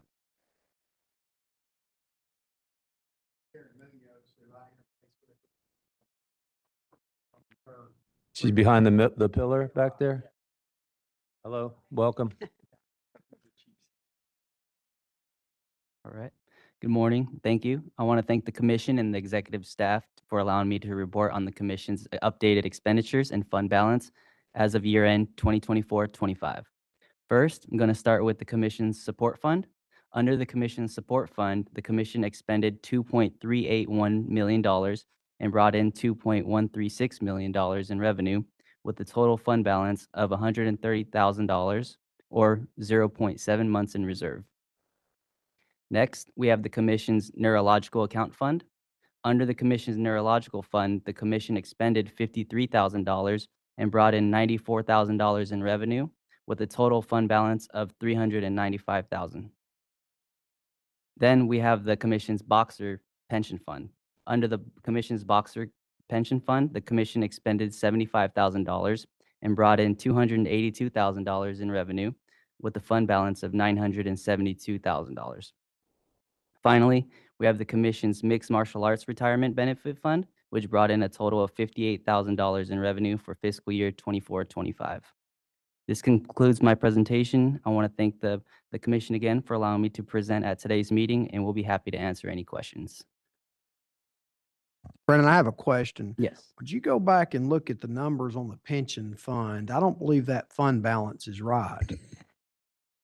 And we've had significant payouts on the pension recently, correct? Including Yeah, a pretty significant one with Marco Antonio Burdetta, right? just did 159,000 Marco Antonio Barrera. And if there is really 900,000 in the DCA fund of the pension, somebody needs to tell me.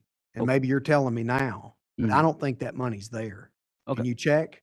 Yes, we'll take a look and get back to you on that. Okay, because I know what's in the Raymond James account, and we just had to make a transfer for the Barrera money. We just had to transfer, I believe it's $300,000, a lot of money. We had to just make a transfer. And there's no way, I don't think DCA would request us to make a transfer if there were $900,000 in that account.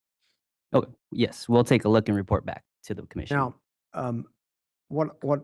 the commissioners, what I'd mentioned to them ahead of time, and I want you to carry this for them, is we did exceed our revenue with expenditures last year, but that last deposit didn't go in that was made the last part of the fiscal year. Otherwise, we'd have been really close to balanced, if not exceeding.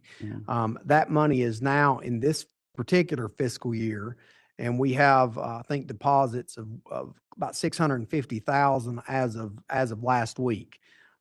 So that, I know it's a thing, but I just, the commissioners get alarmed. The money's there. And we have not a great, but we have a reasonable event schedule for the rest of the first half of the fiscal year. Okay. Thank you. Any other questions from the commissioners? No. Can you give me the number again on the benefit fund, on the MMA benefit fund? Yes, Chairman. So the commission's MMA retirement fund had brought in a total of $58,000 in revenue for fiscal year 24-25. It's pretty good. Yeah. Pretty good. Is that this is our first year, correct? Correct. Correct, Chairman. That's pretty good, I think. Yeah, Yes. I think it's good.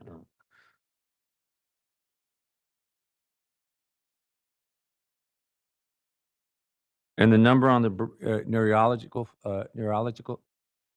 that fund? Yes, so under the commission's neurological fund, the commission expended $53,000 and brought in a total of $94,000 in revenue. Okay. Commissioners, I might point out that increase in revenue had to do with the regulation that this commission passed a few years ago, that we're starting to see that money come in now. And this is something that Dr. Williams, I've been talking about, is using that additional, what's the appropriation on that fund? One moment. It's right at 100 grand, isn't it? Well, we know we got cut. I believe it's like 59 now. Oh, really? Leave.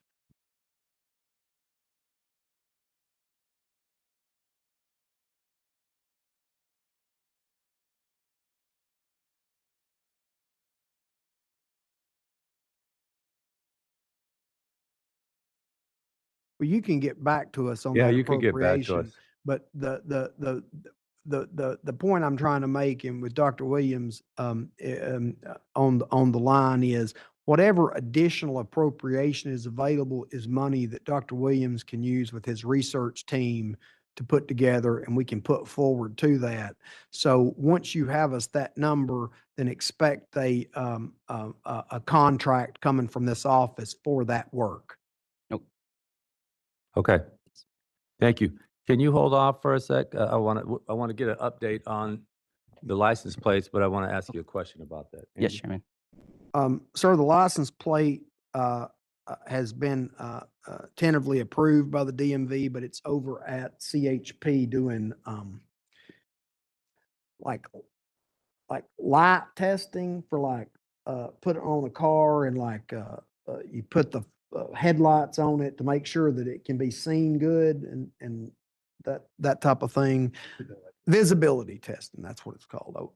I was not aware that was a thing, but I'm learning something about the license plate process the whole time. And that should take about, what do they say, 4 to 6 weeks, I believe. And then it will be back to us for a few other steps, but we're getting much, much closer. So probably 2026? Yes, sir. Okay. Certainly. Okay.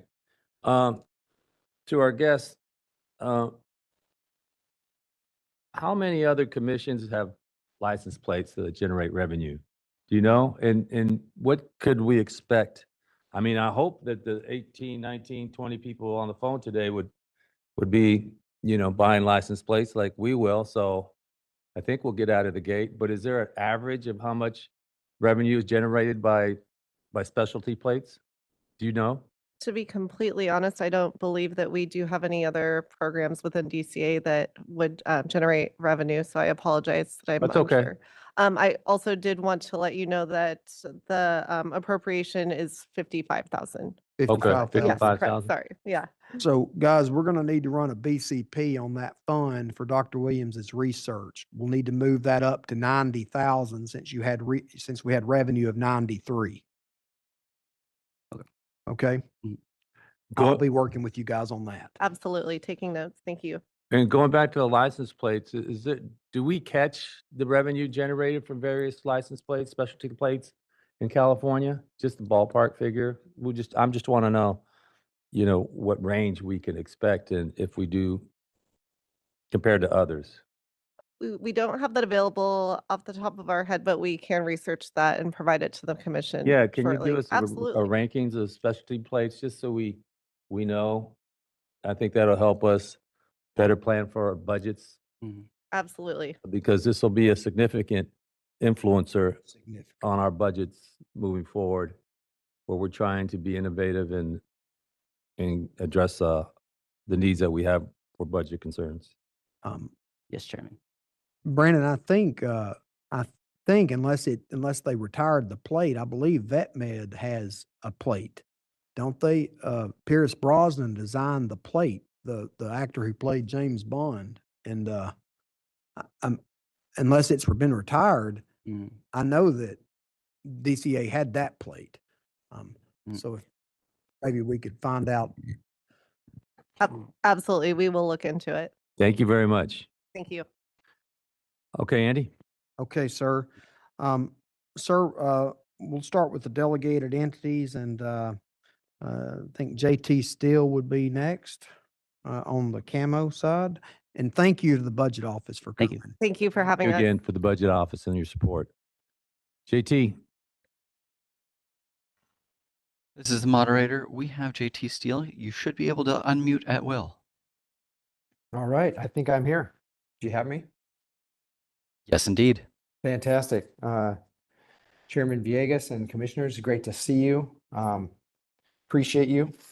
And love to share a couple of my remarks. Obviously, I'm JT Steele with Camo, and our interest primarily is amateur MMA, but I wanted to just preface my remarks to just show some appreciation for the thorough and interesting and engaging presentation that Executive Officer Andy Foster gave us about the development of the Muhammad Ali Act and possible creation of some new efforts. Obviously, the the landscape of boxing is changing, and I appreciate the commission's efforts to keep California at the forefront of these issues and the engaging interaction that we had with the stakeholders.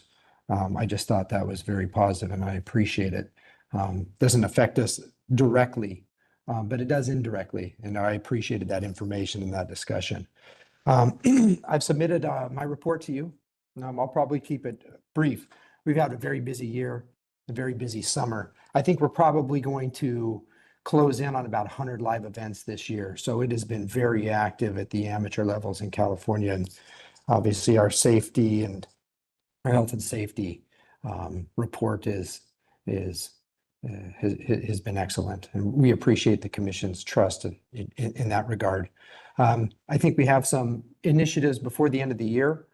We want to try to do another, at least one more inspector training and official training. And we want to try to do one more promoter summit before the end of the year. And those are going to be kind of our initiatives as we close out the busy year. As we transition into the holiday season, gives us a little bit more time to do a bit more hands-on training and engagement with our promoters, because the events do slow down a little bit before the end of the year. But it's been very busy and very productive. Just also want to thank the lead inspectors from CSAC who work with us on our Pro-Am events. They do a great job every weekend, night in, night out, being able to work with us on our Pro-Am events. They just seem to be working more and more smoothly and cohesively, and we appreciate those. We'd love to turn the time over for questions about our report, if there are any.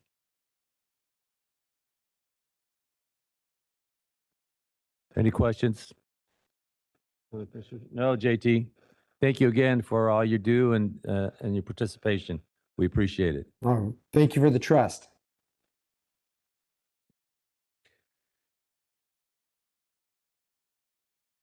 Mr. Chairman, USA Boxing doesn't have anyone present at this particular meeting that Patricia can see or I can see. So we'll move to Joe Stevenson from United States Fight League.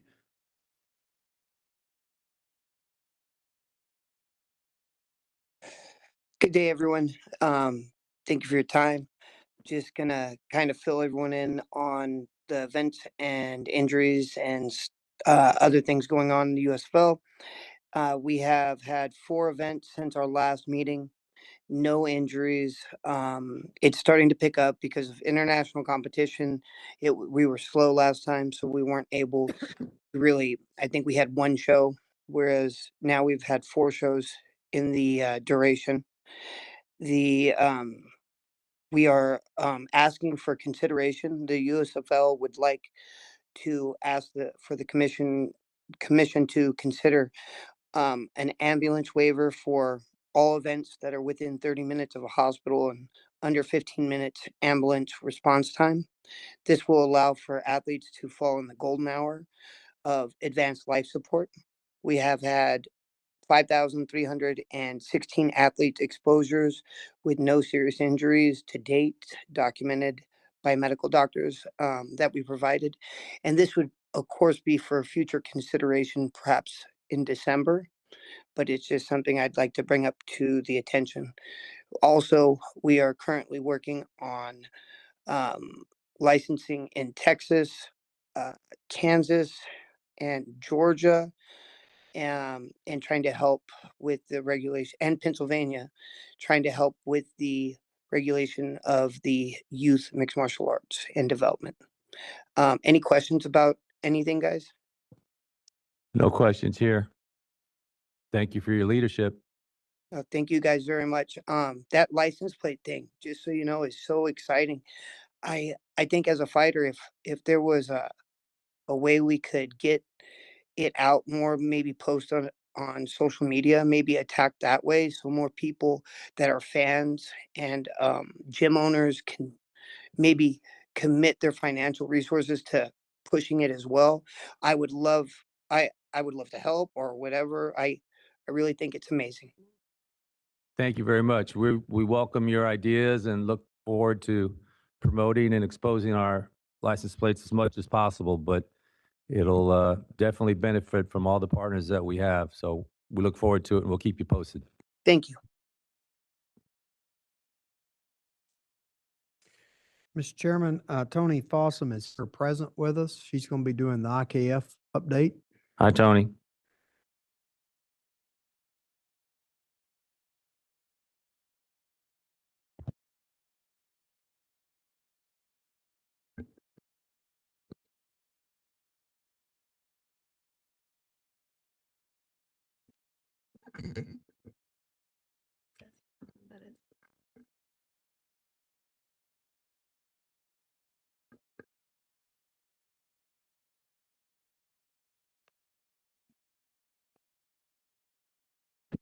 There we go. Can you hear me now? Okay. All right. Good morning, everyone. Morning. Nice to be here with you today. I'm going to go ahead and just jump to the highlights of my report. Hopefully, you've had a chance to review the numbers. We had 7 events this last quarter. All of the events were actually very successful. Happy to say that at least 4 of those 7 amateur Muay Thai events we had were sold out crowds. Some of those events were not actually set up as a sell out type of scenario because they were within the confines of sports expos and fit expos. But 4 of them did sell out. So very excited to just every quarter be able to tell you how much our amateur Muay Thai scene is growing in the state. I wanted to go to the first point of interest on my report, which was the IKF World Classic Tournament. Although this was held in Nevada, what I actually wanted to highlight on this was that we did offer IKF certified titles as part of the Saturday night super fight show. And our certified world champion in the super lightweight actually came from California. His name is Keelan Weeks. He's from Hercules. So he's the new super lightweight world champion for amateur Muay Thai from California. Hercules, California? Yes. Where is that? Down in the Bay Area. Oh, up in the Bay Area? Okay. Yeah. Okay. So we very excited to have him. That was a very exciting match. Both competitors, very, very great records. One was 18-0, one was 18-1. And very proud of him for coming from California to win that world title. Can we get him a certificate of acknowledgement from the commission? Is that, Yes, sir. We'll take care of that. is that, That would be fabulous. I'm Thank you. sure he would be very appreciative of that. maybe we can have the commissioner sign it and Yes, sir. say, go Bay Area, something like that? Then we also had representatives present at the ABC conference that happened in New Orleans. They were there to attend the various seminars, to take training sessions. And then we also have had a few of our officials also recently come back from the Sole Arbiter training that was happening, because we do have quite a few officials that work as CSAC professional officials as well. So along the lines with training, we're trying to keep everyone as up to date as possible. We actually just held a training yesterday that was specifically just for judges. So in yesterday's training in Northern California, we just certified 5 new judges for amateur Muay Thai. So starting to get some new blood in and having some of our officials move up the ranks. So in the IKF, just as a point of interest for the commission, at least under my directorship, what we do is when we have new officials that want to come in as referees or judges or something like that, we actually require them to start at the basic bottom of the learning curve. So everyone who comes in starts as an inspector. Once they've learned that position, then they are able to train and move up to judge. And once they've mastered that, then they are able to train and move up to referee. Because I have found that there's a lot of value in having officials cross-trained so that they can work multiple positions. And I also believe that when these officials learn and appreciate the value of every single position, it makes them better officials. If you're a referee and you know very well the positions of inspector and judge, that just makes you a better referee because you know more so what to look for. So anyway, just a point of interest. That's how we do things. And we now have 5 new judges. And I know some of those officials are going to be anxious to move up to becoming referees soon and have already heard they're actually anxious to someday work for the athletic commission as pro officials. So working to build not only our amateur fighter base, but also the official base here in California. As always, I want to invite the commissioners to come to any of our events. There is still a couple left this month that you can attend. And then I also just have a short list here for October. We have an event October 4th in Pinole, California. We have an event on October 18th down in Los Angeles and October 25th in Merced. So at any point in time, if you have a spare moment and would like to come watch an amateur Muay Thai show, I think you would be very impressed. We have some very qualified promoters who put on wonderful shows, very well attended. Please contact me, and I'd be more than happy to make arrangements for you to come. And if I have any questions that I can answer for you, I'd be happy to do that. Thank you, Tony, for always your information and for just keep stepping up your leadership. You've been doing great. Do you have a calendar for the remainder of the year? You mentioned October, but I do. I can certainly send that over to you. yeah, I think that'd be helpful as well, since we definitely need to get there and support. Yes, thank you. Thank We'd you. Any love to hear from you. questions? Or you do? Yeah. Tony, you mentioned the World Classic, and the World Classics close to my heart. My wife won it a couple of times, I think, and certainly a big kickboxing tournament. It's the biggest amateur kickboxing tournament I ever saw. Now, there was discussion or talk about having that in Ontario at some point. Is there any movement towards that? Because that would be a big economic impact for the local area. Plus, using 18640.5, this is a good time to talk about that. This would give our fighters a big venue. Is there any discussion in using California as the host? So actually, right now, we are in the midst of trying to find a venue for next year's World Classic.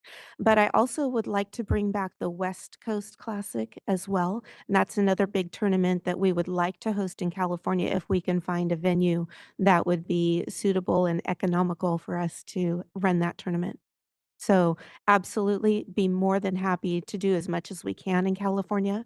We just need a little bit of time and assistance to find a proper venue. Okay. We can help. Let us know. Okay, thank you so much. Thank you, Tony. Thank you. Sir, we have Elaine Stale, I believe, and I don't know if it's Elaine or if it's Dan or Tom. They're from the Waco group.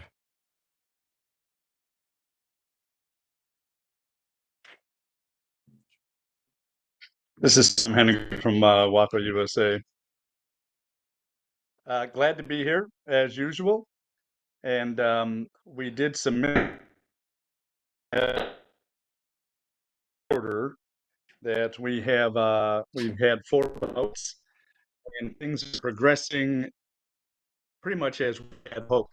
We're starting to get a lot more California fighters that are really rising up to class ranks in K1 kickboxing again. As you know, California used to dominate that in the world, and we're really looking to get back there again. Now we have Jose Pacios from Concord, O'Brien Younger from Vallejo, California, and they're coming up, and it looks like they're going to be going to the Pan American Championships for Waco, and then that will qualify them for the World Championships. So what we've been doing in California has really been at least meeting and probably exceeding our expectations. We're very happy about it. Pete Cunningham is going to Dubai for the WACO World Championships. And then we're going to have the Pan Americans. So we're excited about all of that. Corey, where's I Pete just from? got back. Or Tom, where's Pete from? Let me check. You know, I'm gonna have to check my notes here. He's from Los Angeles. Okay. It'd be nice to know when So, we're so identifying, when anybody's identifying, key participants that are doing national or international. I'd just like to know what city from California they're from. sure. Yes, absolutely. Okay. So I just got back from China. As I think the board knows, WACO is one of the affiliate organizations of the International Olympic Committee and the U.S. Olympic Committee. So we were there for the World Games that was put on by the International Olympic Committee. I was the referee for kickboxing for the World Games for that. And I'm glad I stay involved in that because it affects, how I can build the training programs here in the U.S. We've had a lot of training for officials going on in California. We've been involved with ABC as well, cross training officials and things like that. We're really happy to see California stepping up, and we had some pretty big names coming out of there in the 70s and 80s, and we think that that's going to come back. I think there's not much more to say about the report. We do have some bouts coming up in the next quarter that are going to be even more than we had in this corner. A lot of them in October. We have 4 or 5 bouts in October, and then some in November and December. But if I can just take a second, at the risk of sounding like a sycophant, which which I don't want to do, I've mentioned before that I personally work with athletic commissions from all over this country, and to hear the exchange that I heard this morning, I think that that's rare. I think that a lot of boards, and I'm on a lot of boards, I think a lot of boards become rubber stamps by the time you get to the actual meeting. The decisions are made, and it's clear that that doesn't happen here, and that you request input from people, you get the input, and you really do want to know more, and you mull over the input that you get. I just want to say how much I appreciate that. I think that's what sets you apart. Thank you very much. But at any rate, we have our next training is in September 25th in Oceanside, the 26th in Fresno for officials. And I think that wraps it up unless there are any questions. Any questions? Thank you very much, Tom. Thank you. Okay. Mr. Chairman, our next, we have Anthony, representing ISKA, who's the California representative for ISKA. He's online. Anthony?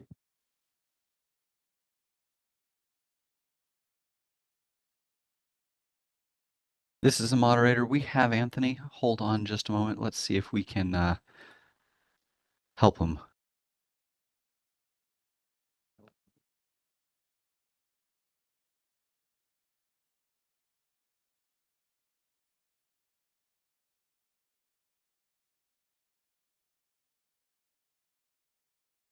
Anthony, do me a favor and raise your hand if you can hear me.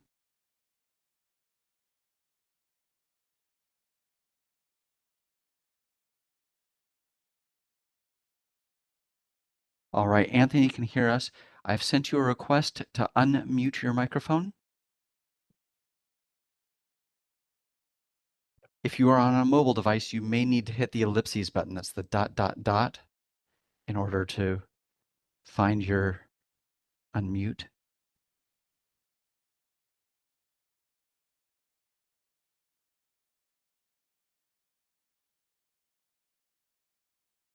Anthony? Can you give the staffing update until we get Yes, Anthony sir. on the phone? Yes, sir. Mr. Chairman, for the staffing update, I'd like to bring Mark Relier up so we can talk about the way that we're doing the inspector training that's coming up, the staffing of the inspectors and that type of stuff. Mark, are you okay to talk about that? Welcome, Mark. Is Anthony on yet?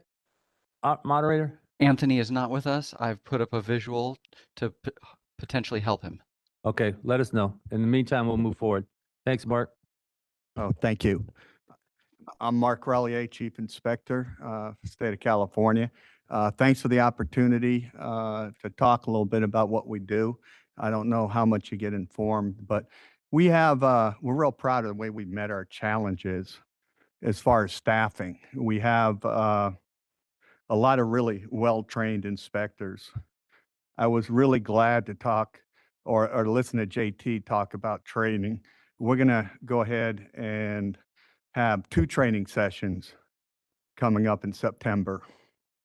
We're going to train our new inspectors, include Camo, and anybody else that has an interest on September 10th.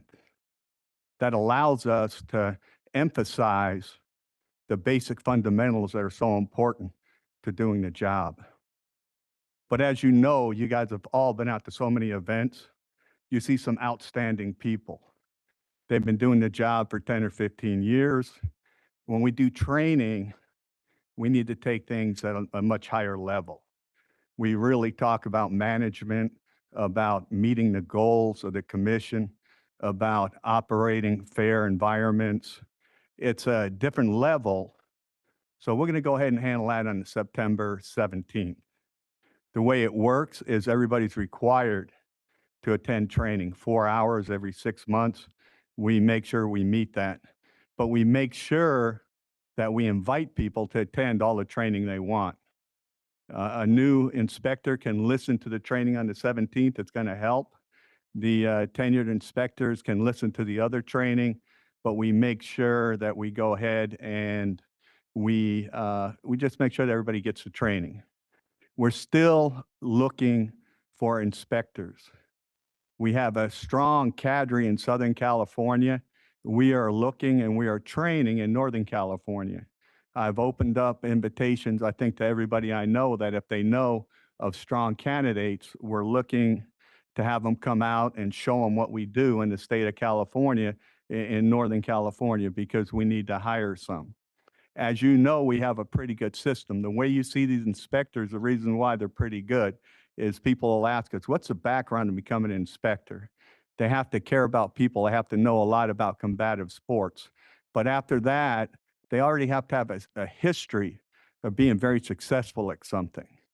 If they meet those 3 criteria, then we invite them to come out and to shadow us and see what we do. If they're interested, we invite them to come out and volunteer.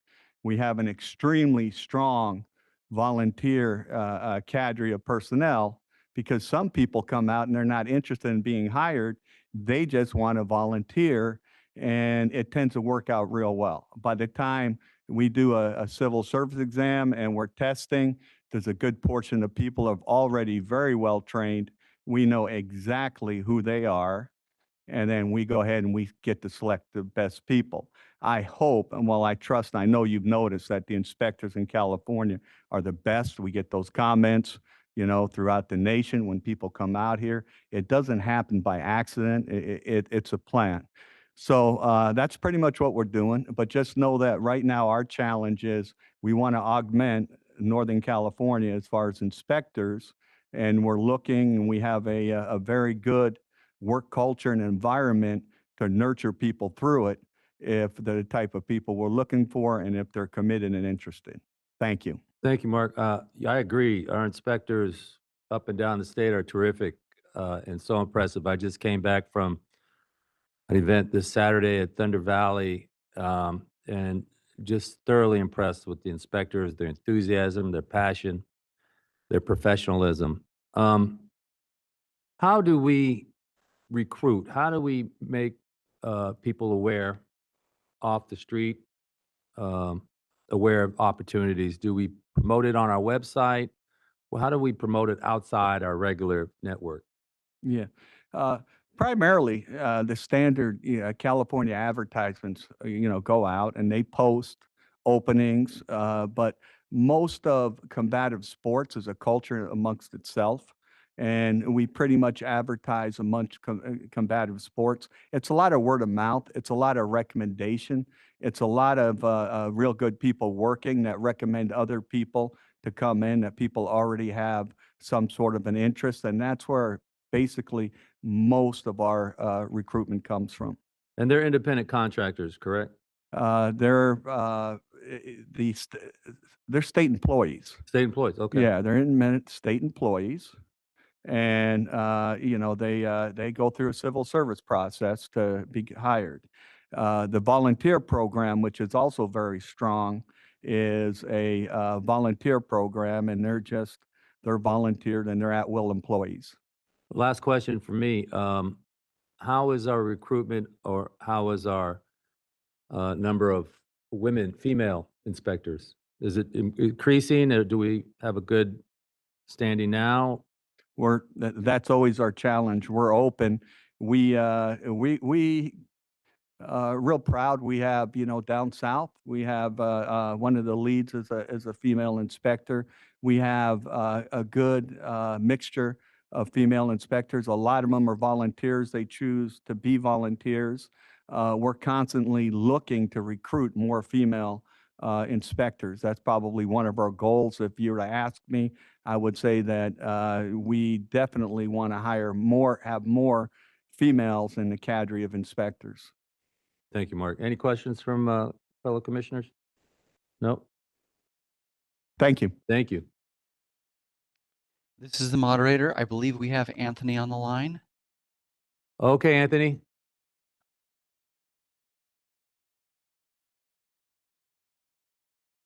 Maybe not.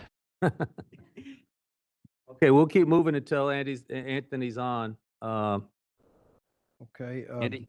Mr. Chairman, just really quickly on the staffing update, I'm conducting the biannual boxing and MMA trainings on the Zoom. Commissioners are welcome to join if they'd like to. Last time we had the MMA, we had almost 200 people on there. So just wanted to let you all know about that.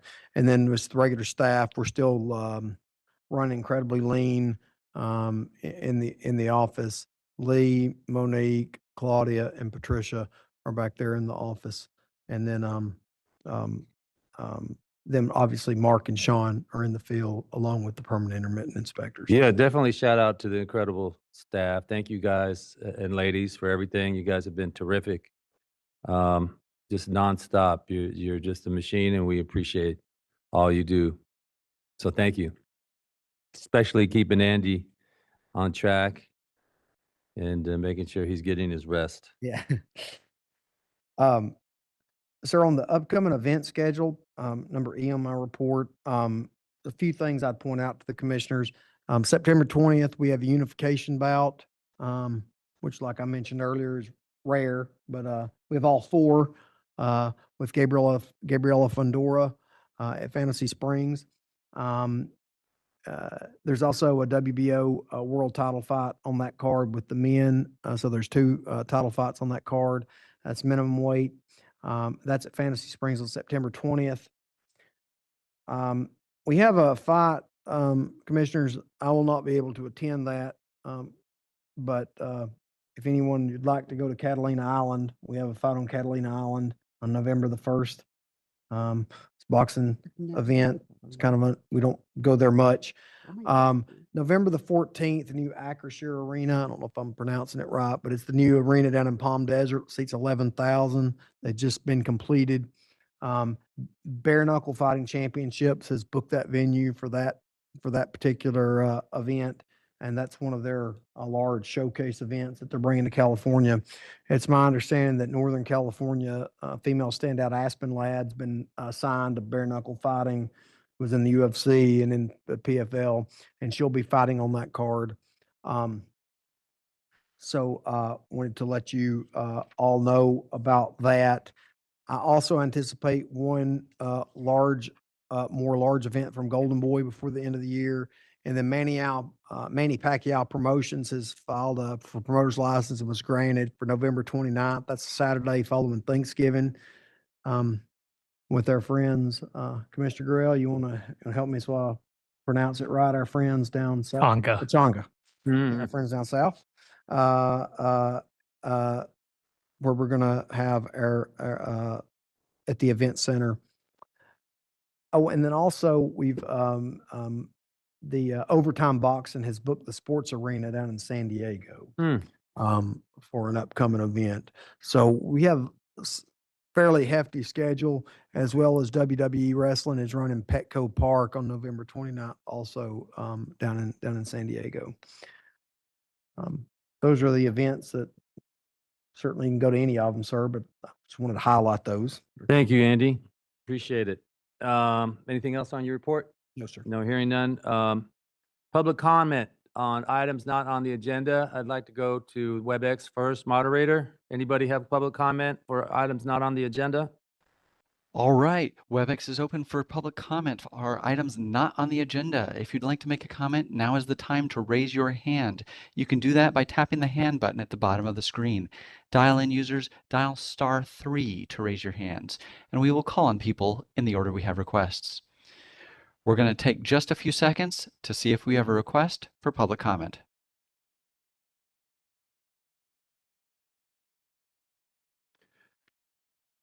All right, looks like we have a request from a 949 phone number.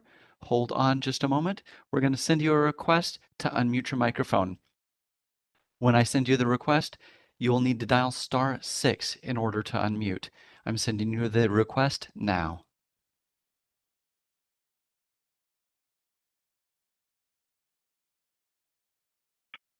Well, thank you guys. It was a great day. This is Juanito Ibarra again. I just want to know if one of us or any of us outside the commission can have a voice on the committee that was formed today.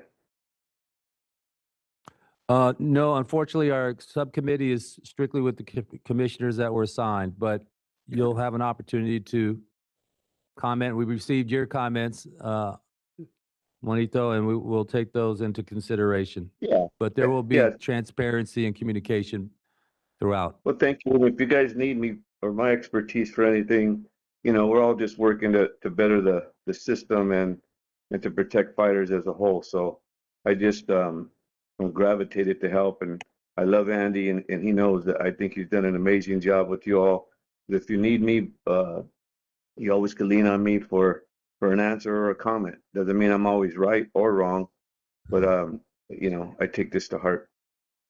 We appreciate that sincerely. Thank you very much. Okay, thank you.